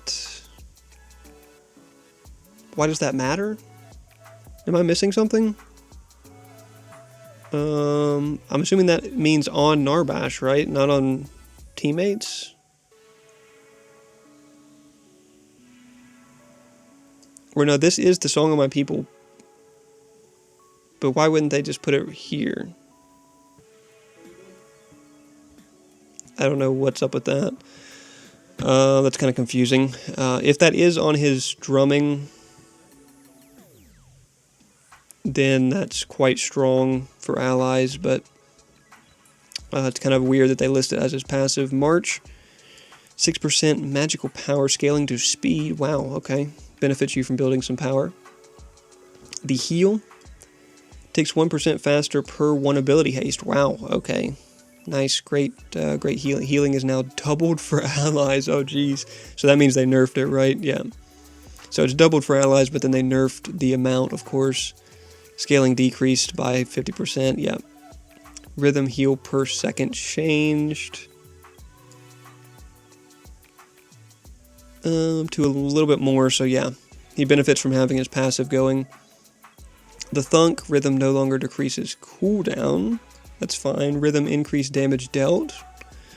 Okay, added 90% bonus physical power scaling. Okay, that's interesting. Why you should never be building physical power on Narbash. Base damage changed to be a little bit more late game. Magical power scaling increased. Cost decreased. Cooldown decreased. Nice. We'll take that. Ult. Rhythm bonus damage removed. Damage reduction increased. So yeah, more tanky when he's under his ult. That's quite nice. That'll apply to his shields when you're building True Silver as well. Phase, this hero is entirely broken and overpowered. Hop into her and play her early in the patch because the nerf is right now the nerf is inbound and we don't even get the patch for another couple days. So the nerf's already inbound for Phase. Her passive, healing procs, can now stack, so the healing is just going to be coming out constantly. Base heal decreased, of course, but if she's hitting multiple abilities, this decreased healing and scaling is not going to matter because they're going to stack instead of refreshing. And then replace with phase, so 60% cooldown. This replace with phase. They meant replace the blink. 60% cooldown, 50 mana cost, gain 15% increased damage. Are they?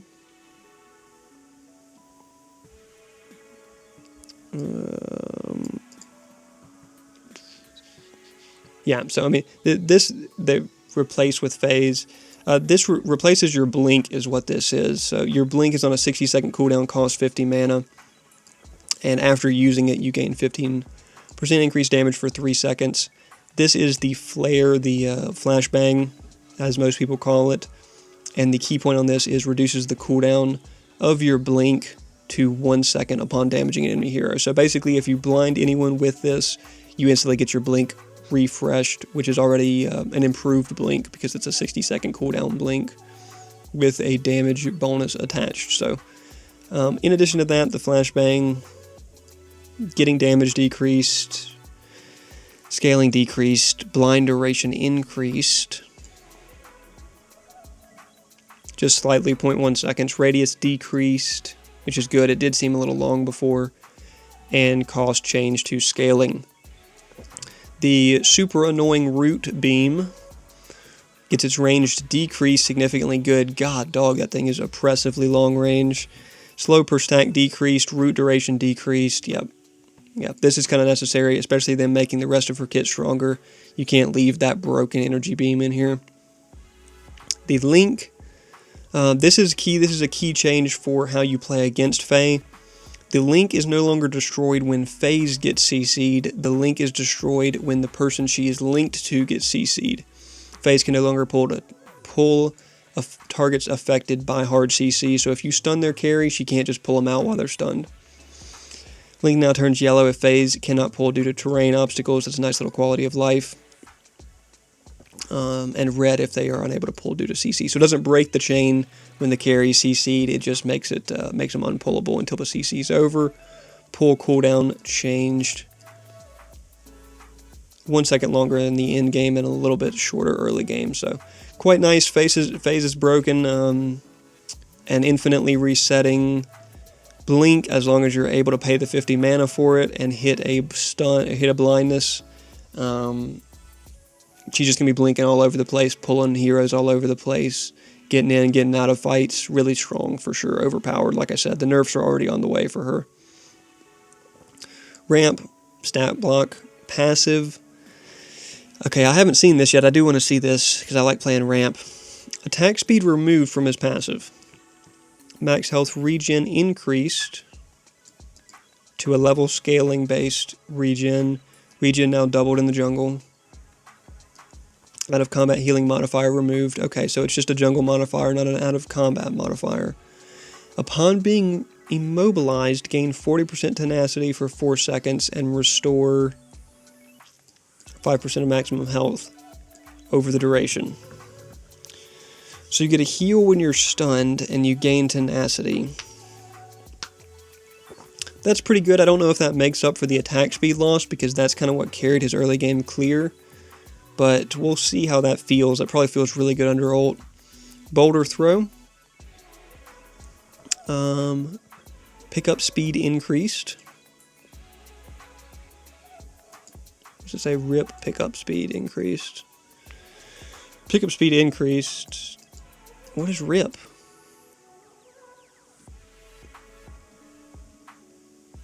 I don't know what that means. You could have just said pickup speed increased, but it doesn't say by a percent. It says from 130 to 145, so I'm not really sure what that means. Slow while holding the boulder decreased. Nice. Commits mana on picking up the rock and refunds 50% on canceling manually, so if you get canceled out of it, you don't get that back. Can now cast Pounce while holding the boulder and deal its effects at the landing location. So that's what we saw showed off some in the reveal, you can pick the boulder up, jump with it, and slam it on people. Rumble passively grants Rampage bonus maximum health as physical power. Physical power as a percent of his maximum health. And it says maximum, it doesn't say bonus. So that seems really strong. Of course, it has its health scaling removed to compensate for that. But that seems really strong. That makes his pounce hit harder. That makes his autos hit harder. That seems really strong. I don't know about that. Pounce is the same. His ultimate, though. Duration increased to 10 seconds at all ranks, and that's quite good. Bonus health increased slightly, just a little bit. Regen changed from passive multiplier to... Regen changed from his passive multiplier to just a percent of max health per second. So that's probably going to feel like less healing. Right? Unless this healing just isn't significant enough to make that happen. So that may feel like less healing, is what that sounds like. Unless you have healing items built, Void Helm and whatnot. Cooldown change to be a little bit longer in the late game. Revenant, honestly, I think reading these Revenant changes are going to bum me out. I already know that they ruined him. And he's going to be pretty much unplayably bad in the next patch. Because I read through these the first time, and they're really depressing.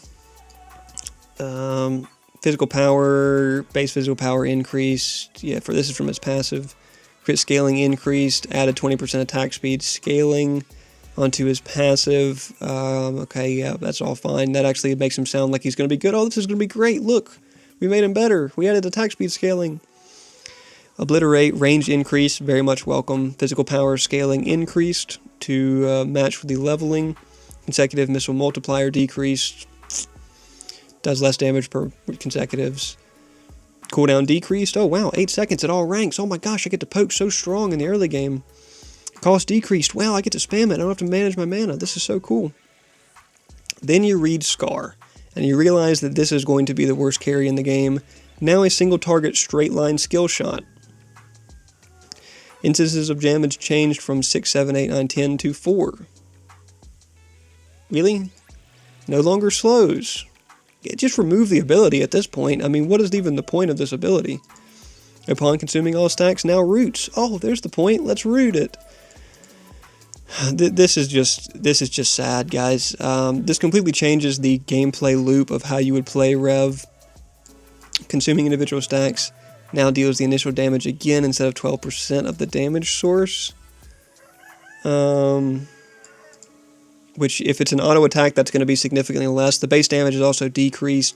Range decreased to less than an auto attack. Physical power scaling decreased. Magic power scaling decreased from 90 to 20. Magical power is completely useless now on Rev. This is just terrible. I mean, cooldown decreased, cost decreased. Yeah, you made the ability terrible. You better decrease the cooldown and the cost. Hellfire rounds, the reload button. Reload duration no longer scales with attack speed. Why? Why take that out? Fourth shot now grants 40% movement speed for 2 seconds upon dealing damage. That's quite nice. Get a little speed up. It's actually pretty significant speed up if you hit that fourth shot. Base missing health damage increased to up to 10%. So that's pretty good for executing people for sure. Crit damage decreased from scaling up to 170 to scaling up to 160, and that's just really not good. And here's the point where you say, why? Here's the point where you say, we get it, the devs like to play Grux and they don't like to play Revenant. Because towers are now present in both realms at the same time when you ult, and no longer roots. You've just made this ultimate from a perfect tower diving ability for a carry to just completely uselessness. Now slows for 80% for half a second. Cooldown increased. At least make the cooldown shorter and give me less mana cost if you're going to make the ability terrible. Like, rest in peace, Rev, man. The days of combustion magical power Rev are long gone. I'm sorry if you're a Rev player, just find another carry to play, honestly. Go play Wraith. Get good with Wraith, I guess. Richter, now 5% larger. Let's put this at the front of his stat block with an exclamation mark behind it, but then when we get to Sev's stat block, let's put it at the bottom and just not emphasize it. Now 5% larger. His shield, or his passive, did get changed to a maximum health shield for 3 seconds when damaging heroes or monsters with the pull or with his ult. So kind of similar to what Steel's passive used to be. It is still a max health shield, but it is only on his ult and his pull. Shock Therapy, pretty nice now. It removes shields before damage is dealt, so it's an instant shield removal ability. Damage is also decreased to compensate for that, but the cooldown is changed to scaling down to 7, and the cost is increased to a flat 60. Electrocute, the ground shock damage. Damage decreased by a pretty significant amount. Radius increased, which is nice. That's kind of a big radius, honestly. Movement speed, this one is the crazy one. Movement speed increased from 10% at all ranks to 10 scaling to 30%. That is a ridiculous move speed boost for someone that's the size of Richter to be moving 30% faster. Jungle Rick honestly may be like a threat now. That's what this makes me think. This makes me think Berserker's Axe Jungle Rick. And cost decreased as well.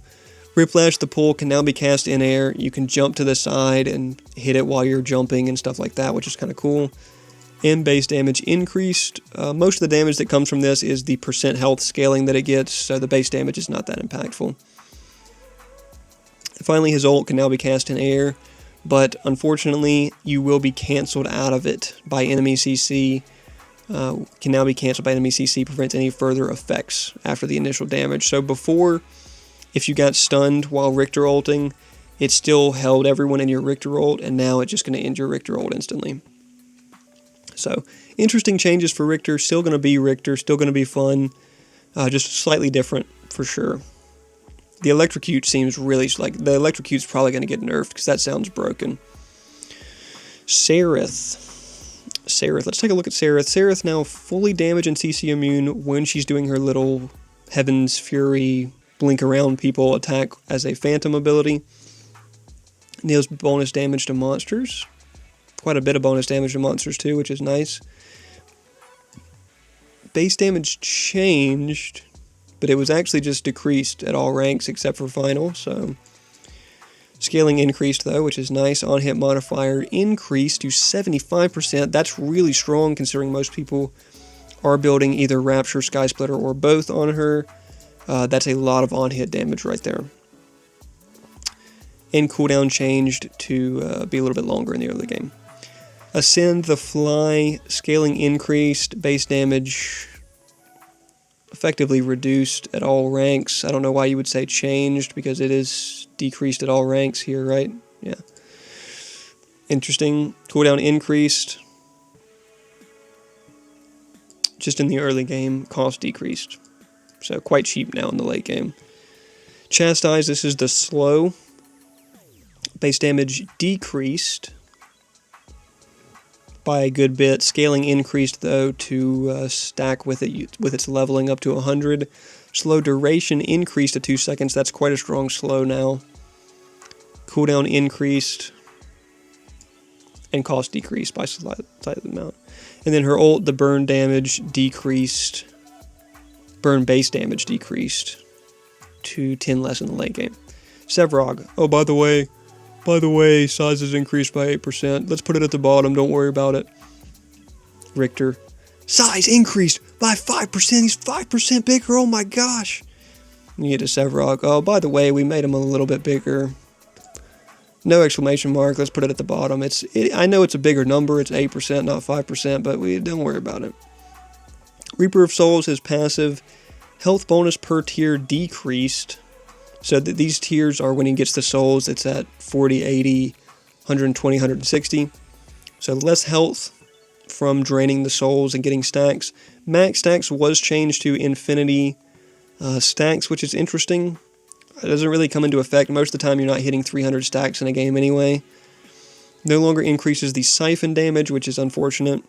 But you do get these new tiers of upgrade when you reach that 40, 80, 120, 160. At 40 souls, you get 15% Omnivamp on the kit, which is crazy. That's really strong for how early in the game you're going to get that. Tier 2, 20% Magical Armor Shred Aura. That is really crazy. Honestly, that's really good too. If your team has multiple magic heroes, if you build this and Flux Matrix, that's a big damage boost to your team. Tier 3, 50% Colossal Blow cooldown and executes minions. Going to be pretty late in the game before you get to this point, but still nice to have that really quick ult cooldown. And then Tier 4, an aura with a 1% maximum health magical damage, which is going to be quite a lot by the time you get this, 1% of your max health. Siphon Souls. Like we saw up here, the stack no longer increases damage, no longer heals either, which is really weird. That was kind of the whole point of this ability. Damage changed to be a little bit more late game, a little less early. Scaling decreased and adds 3% bonus health scaling. So this is nice because they're basically making Sev into like a full hyper tank now, encouraging you to build bonus health, through his stacking, giving you less health from the stacking, so you need to build more, and giving you the Omnivamp on this rather than healing from Siphon Souls right off rip. So probably a little weaker in solo lane early game, I would assume, but gonna get really strong by the mid game. The root, slightly bigger radius, slow removed, which is fine because root duration was increased by 1/4 of a second.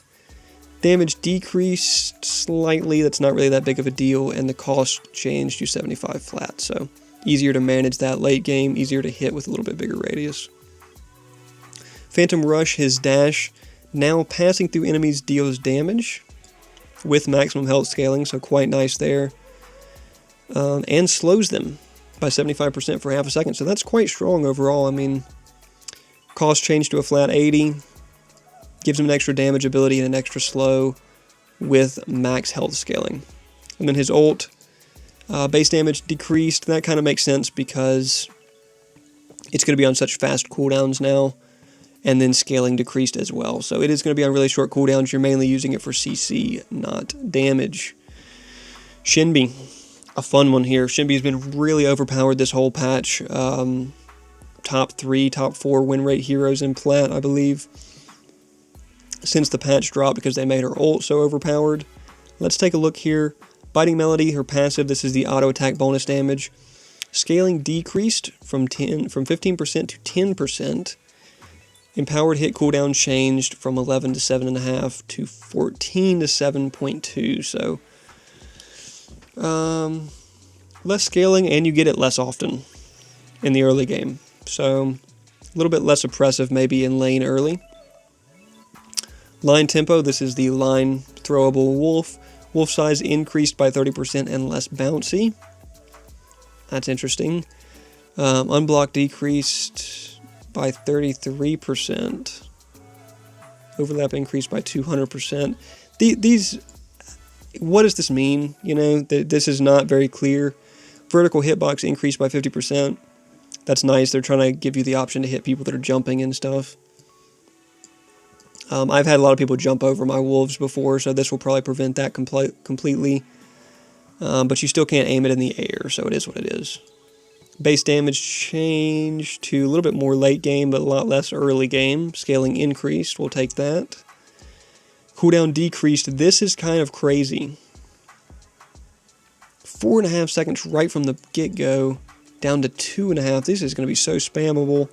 And cost decreased. Yeah, very spammable and easier to hit, much larger. Circle Rhythm. This is the, obviously, circle around her that gives her shields. Decreases rushing beats cooldown by 10% per hit on heroes. So if you're hitting someone with those rushing around wolves, it's going to make your dash come up quicker. Scaling increased, quite nice. Base shield decreased, and shield scaling decreased. So the shield was a little too strong, let's be honest. And then cost changed to a flat 60. So the dash, this is an interesting one, now has 2 charges, but it's not a double dash anymore, it's just a dash that you can store 2 charges of. Scaling decreased significantly, cooldown decreases as well by a lot, which makes sense because you can store 2 charges. So if you use both of them, you're going to have to wait this long just for 1 charge to come back, whereas before you'd wait this long for both charges to be back, basically. And cost decreased to half in the early game, but then it scales up to a little bit more. All killed, this is where things get interesting. Tracks cannot be cleansed, and now it affects all targets with track stacks and not just the highest stacked targets. So less 1v1 potential, more group damage potential. Of course, we see a massive reduction in the scaling and base damage of this because it was really strong in 1v1s before with this damage that it had, and now that it hits everyone that has stacks, you got to bring it down for sure. Skylar, well, one of the easier to play carries and more fun carries right now. Plasma Grenade. Damage decreased by a little bit, but the slow is changed to scale up to 80%. That is one heck of a slow. 80% slow is quite a lot. I mean, that's a really strong slow. Cost decreased as well. So that's a really strong slow. I'll definitely take that for the damage trade. Aerosol, this is the fly. Flight duration increased. Nice. Downward velocity decreased. So you float down slower, I guess is what that means. Scaling decreased and cost increased. So yeah, they're working with more verticality stuff. They're trying to make the game more vertical. Hypercharge. Physical power scaling increased. Back to 10%. Let's nerf it, then let's buff it the next patch. Why not? Atomizer, the ult, now allows Skylar to hover for the cast duration. So yeah, similar to how when Howie's ult ends, you can fire off a couple of his abilities as you fall. Now with Atomizer, you will hover if you fire it right after your fly ends, or you're firing it when your fly ends, then you will hover. Charge time increased to 0.6 seconds, and scaling increased to 150. Okay. Wow, that's going to hit pretty hard. I like that. Sparrow. Another standard stat block. Passive can now be applied to minions and monsters. Oh my goodness, that's going to make her a fangtooth taking machine. Minions and monsters cap decreased. What? Can now be applied to minions and monsters. Monsters cap decreased.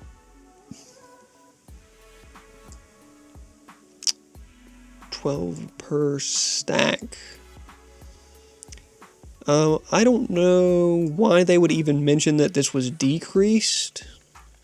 Maybe this was playtest decreased, because if you're saying, oh yeah, it can now be applied to minions and monsters, by the way, we're decreasing what it could be before when it was being applied to minions and monsters. No. Just tell us that it's 12 plus 1 per level, per stack. That's how much damage you can add. So that makes sense. But still, at level 18, that's pretty significant damage. Like, that's really fast Fang take still. Hail of Arrows now deals damage over 8 ticks instead of 5. I definitely like that. Makes it do less damage overall because it has to interact with armor worse, but more consistent ticks is always more fun. Base damage decreased, of course. Actually, no, it's quite a bit of decrease. That's kind of more than I would think. Scaling decreased massively. Slow increased to 40% at all ranks. So yeah, this is now an ability that you buy and do not level, rather than something that you level. Because the damage is trash, but the slow is consistent. So we'll take that. Heightened Senses. This is the stem, of course. Gain attack speed for 6 seconds. And every other basic attack against the same target deals bonus total attack damage. Cooldown increased. So every other shot deals bonus damage when she's using her stem. It's completely unnecessary, but alright. Piercing shot now deals 60% damage to targets beyond the first. Okay, cool. Cool. Base damage decreased.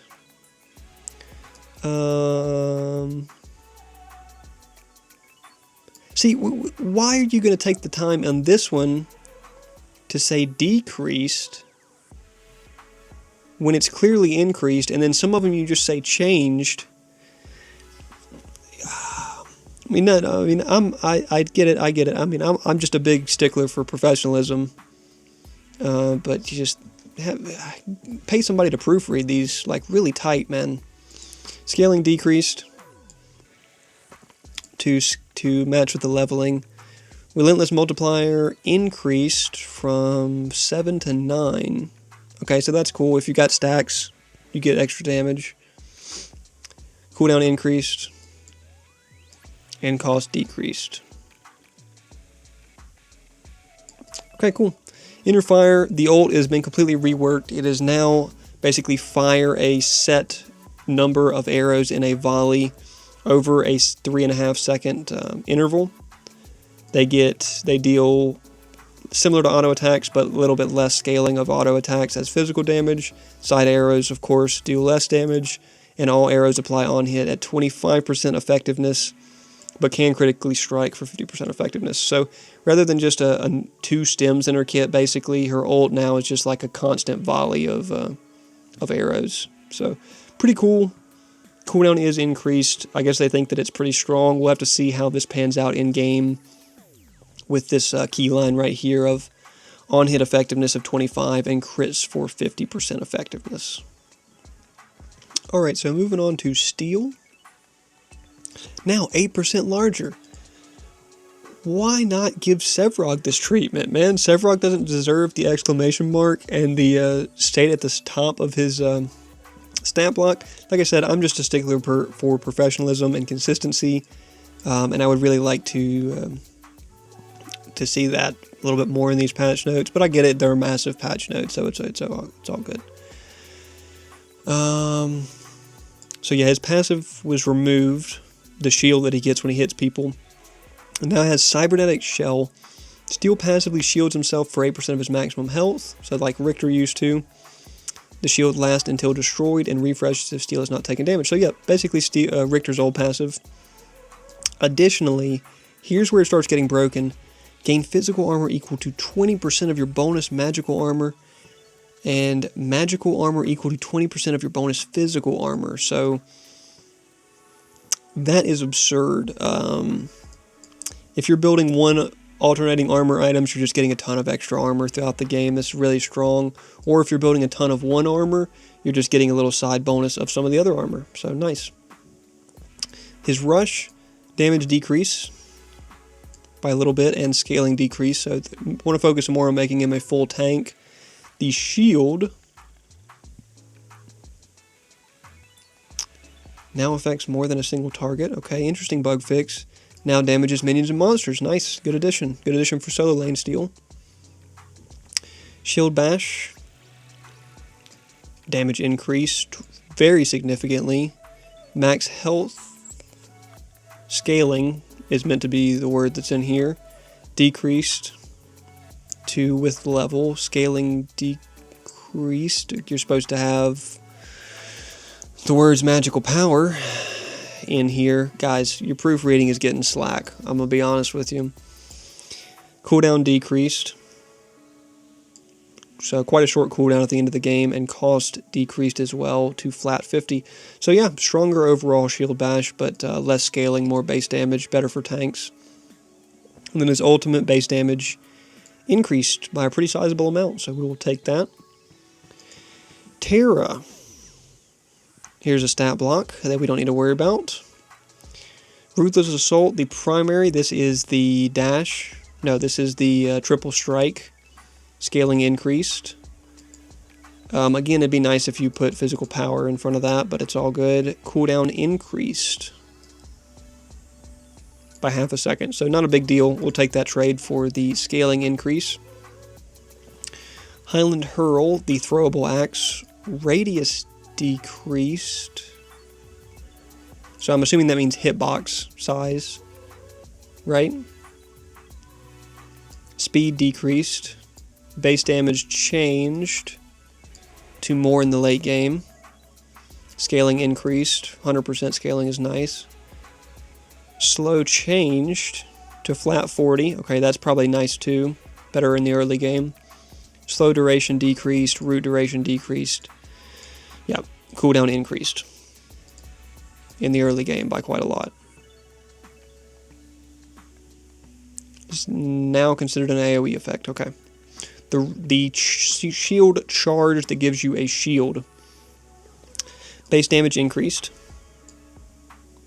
in the late game. Max charge multiplier decreased. Okay, so of course, they got to take this down.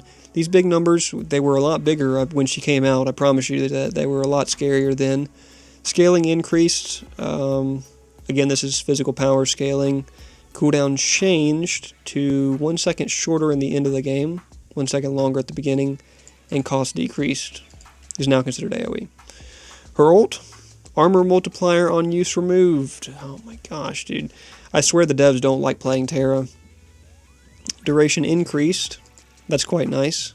Physical armor decreased. The devs don't like playing Terra. Magical armor decreased. The devs don't like playing Terra. Cooldown decreased. Nice. So let's just remove the cool aspects of her and the extra free bonus armor and stuff. Remember, these used to be like... These were like over 30. Like at max rank, this was like 36 or something when she came out. It was crazy. The Fae, my mid laner. They've done her. They haven't done her dirty for sure. They've done a good job with Fae here.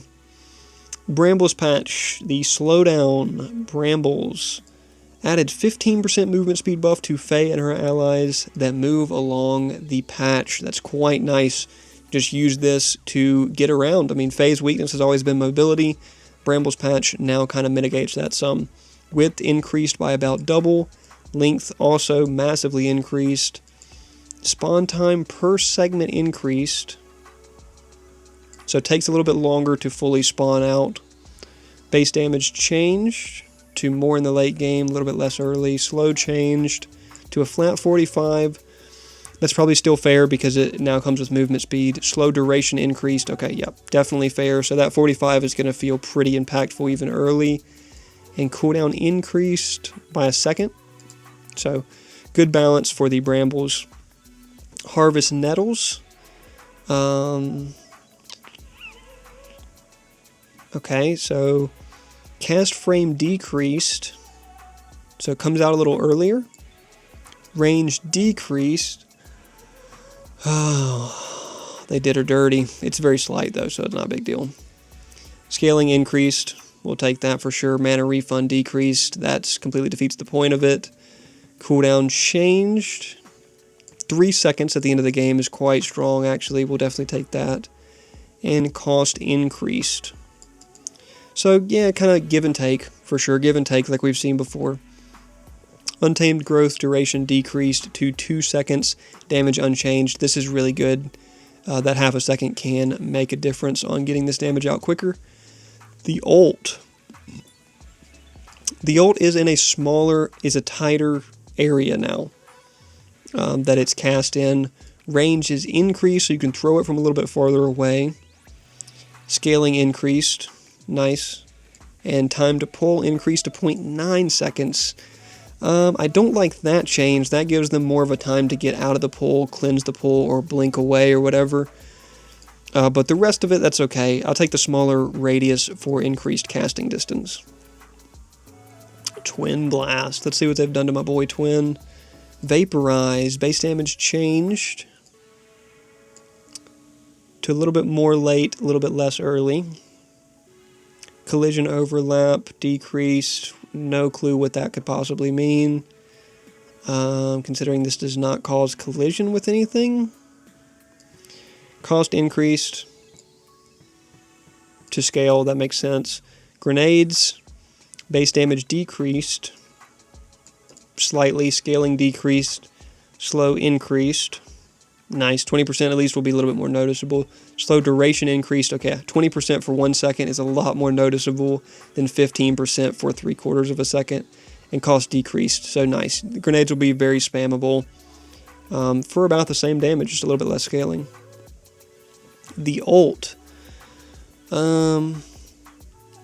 Projectile speed decreased is interesting. Collision overlap is meaningless. Homing turn rate decreased.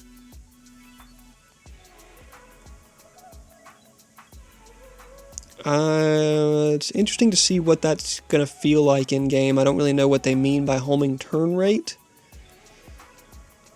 because I thought they were kind of more treated as normal auto attack projectiles, so I don't really know. I guess they have a little bit of homing on them.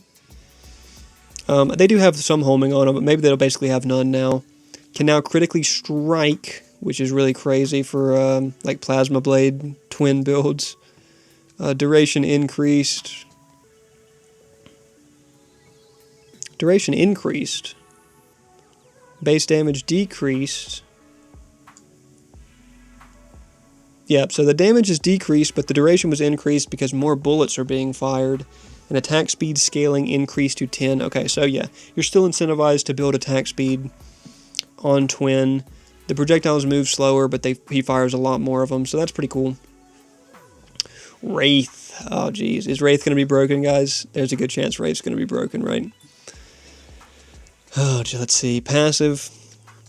Duration increased. Okay, that's good. That's good. You want his wards to be out for longer. Cooldown decreased. Nice. He gets to throw them out more often, and they stay up for longer. One of my biggest problems with Wraith is the fact that you're like, oh, his passives, we gave him these special wards, and then the wards are worse than the base wards. So, that's a nice change there for sure. Peekaboo. Let's just write a whole essay on how we've changed Peekaboo. Projectile speed increased. Nice. Gravity increased. Okay. Projectile overlap increased. Explosion radius increased. Nice. Easier to hit.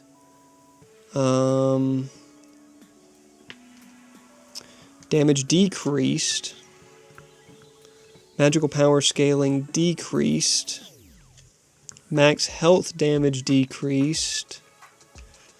But only in the early game. Max health scaling increased. Mark duration decreased. Slow decreased. Slow duration increased. So they're just basically just said, let's adjust every single number possible on his Peekaboo grenade. Kind of interesting there.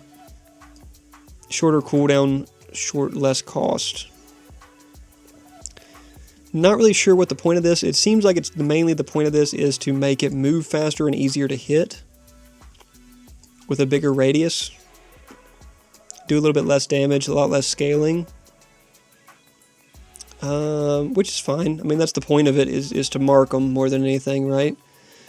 Surprise, surprise. Now grants Wraith with 250% higher jump within the duration, which is very funny. He can jump over walls and stuff while he's invisible.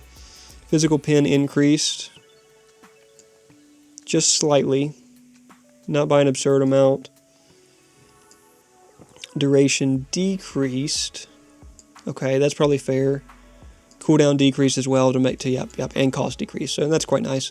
Knock Knock no longer deals additional damage to deployables.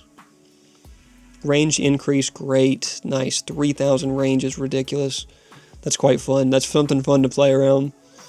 Now deals 5 damage per hero level.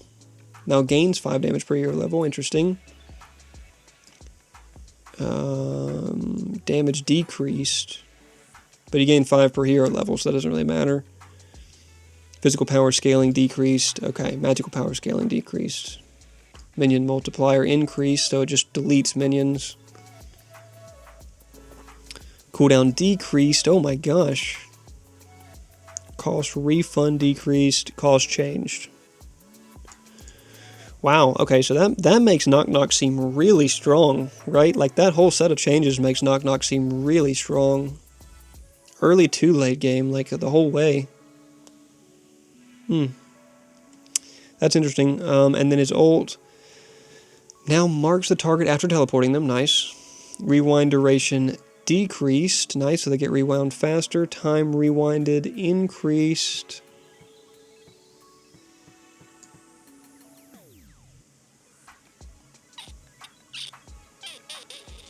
Okay, so that's cool. It rewinds them faster, but it also rewinds them further back. Range increased. Nice, it needs a longer range. And cooldown increased. Okay, so yeah, Wraith actually seems pretty cool after these changes. I might try to pick up Wraith and try him some more. A lot of good changes. I like the ward changes. I like the grenade changes.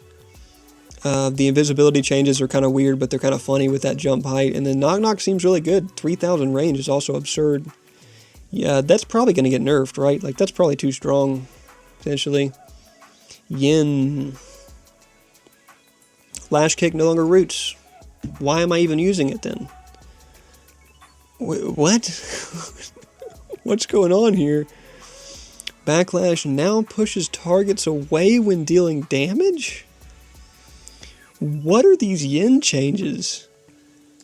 What? No, who came up? Who came up with these yin changes, dude? This is like, what are we doing?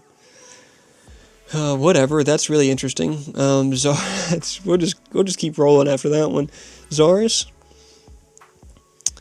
Barricade. So the shield, the stun, damage reduction increased to flat 75%. Is quite strong. Duration decreased. Minimum base damage increased. Nice. Maximum base damage decreased. Okay, that's also kind of okay. Maximum scaling decreased. Stun increased to 3/4. 3/4 of a second. Quite strong there. Cost increased. That hurts him early game for sure. And cooldown increased. That definitely hurts him early game. Evade. Movement speed increased. Wow, okay, nice. More noticeable movement speed. Movement speed duration decreased, though, to only 1 second. Okay, that makes sense. Cooldown decreased pretty substantially, 2 seconds. And cost decreased. So still a good ability for sure. The shorter cooldown helps it a lot in fights when you have a lot of haste and you can use it a bunch of times in a fight. The Spear. Stab is Blink proxy compatible. Can blank while charging throw. Obviously, Blink was meant to be put in there. Again, proofread these a little bit more professionally, guys, or hire me to, or something. Like, come on. Stab range decreased. It did seem a little strong, but that was also kind of the fun of it, right? Throw range increased slightly. Scaling increased. Wow, 120% scaling is wild. Cooldown decreased as well by a second, and cost decreased massively. Okay, so some give and take. The stab isn't as strong, but you can throw it further and you have more damage, and the cooldown shorter, so we'll take that. The ultimate, Coliseum radius increased. This is actually good. I'd like it to have a little bit bigger radius a lot of time, and height decreased by 25%. Okay, on one hand I don't like that, but on the other hand, I know that's kind of necessary, so that's okay. Zinx, that should be, Zinx is the last one here. Her passive, decreased movement speed. You just increased it in the last patch, right? Or did they decrease it multiple times? 15% is really like not noticeable at all, so that's fine.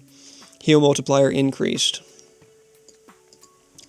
Okay, give her less movement speed then. If you don't like playing her, that's fine. We'll still play her and have fun with her. Ricochet. Cooldown increased. Wow, oh my gosh. Yeah, much longer cooldown. And much more cost in the late game, so let's just nerf Zinx for the 5th time in a row. Bad Medicine. Now collides with enemy heroes, spawning the effects below them. Okay, it should have already done that before. Now a lobbed ability. Okay, so it's not a ground target, it's a lobbed projectile. Projectile speed decreased significantly. Geez, almost half. Scaling decreased. Erupt scaling decreased. Slow decreased. If you don't like to play Zinx, devs, you can just say that. Like, it's cool. Cooldown decreased. Just gotta give us something, right? Or else it's all take, no give. and cost increased. You are going to be able to throw this much further, but it's going to move so slow they're going to be able to dodge it super easy. Bad medicine alternative. So this is... Okay, obviously they didn't mean to call this bad medicine, guys. Proofread this, please. Base heal increased just by 10, and heal scaling increased. So yeah, a little bit better healing. Like I said, healing's broken already. The patch isn't even out, and healing's already broken.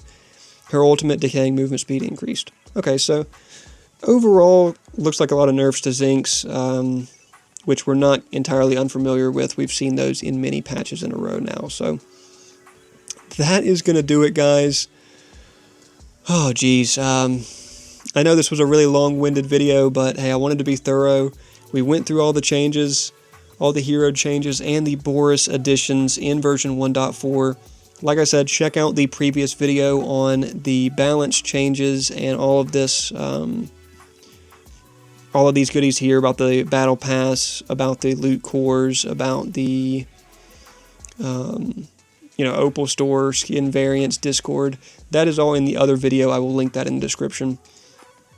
But that is going to do it for our hero overview. Geez, that was a tiring one, folks. And I know extremely long-winded and a lot of yapping in there. So hope you enjoyed. Hope you found it informative. Find these patch notes for yourself. Link in the description to come to this page on Predecessor's website to read them for yourselves. If you're interested in specific heroes, try to find some gameplay on YouTube of them on the test server, or just go ahead and hop into them, as this video should be going live right around the same time that the patch is coming out, which again is the 11th at 6 a.m. So come check us out in the streams. Come have fun with us on the lives. We've been having a ton of fun queuing with some viewers and winning some games, chatting it up about the meta. And we're going to stay after it. Thanks everybody for subscribing and supporting the Goons Cove community as we watch this great game that is Predecessor grow. Incredible job that Ometa have been doing. Big fan of a lot of these patches. Again, the general trend with this patch on the heroes is more verticality, more skill expression, less cheesiness overall, and more like skill required. Boris, of course, also a long-awaited addition. Didn't get to play him in Paragon, and now we're going to get to play him in Predecessor. He's going to be absolutely broken. I would expect there's at least maybe 5-ish heroes here that are completely unbalanced, broken, overpowered, unplayably strong, and really oppressive and crushing you every single game in Standard. So I do encourage you, before they release version 1.4 whatever balance patch, which hopefully will be next week when they realize how broken they just released this patch, get in ranked and play your ranked games and ban these heroes that are absurdly broken. Ban your Boris in every game, ban your Countess in every game, ban Morgesh, whatever it takes, because these heroes are probably so broken that they're going to dominate every single game they're in. And we will catch y'all in the next one. Thanks for stopping by, and come check us out in the streams. It's been fun, it's been tiring, but hey, I got you guys covered. So we'll see y'all.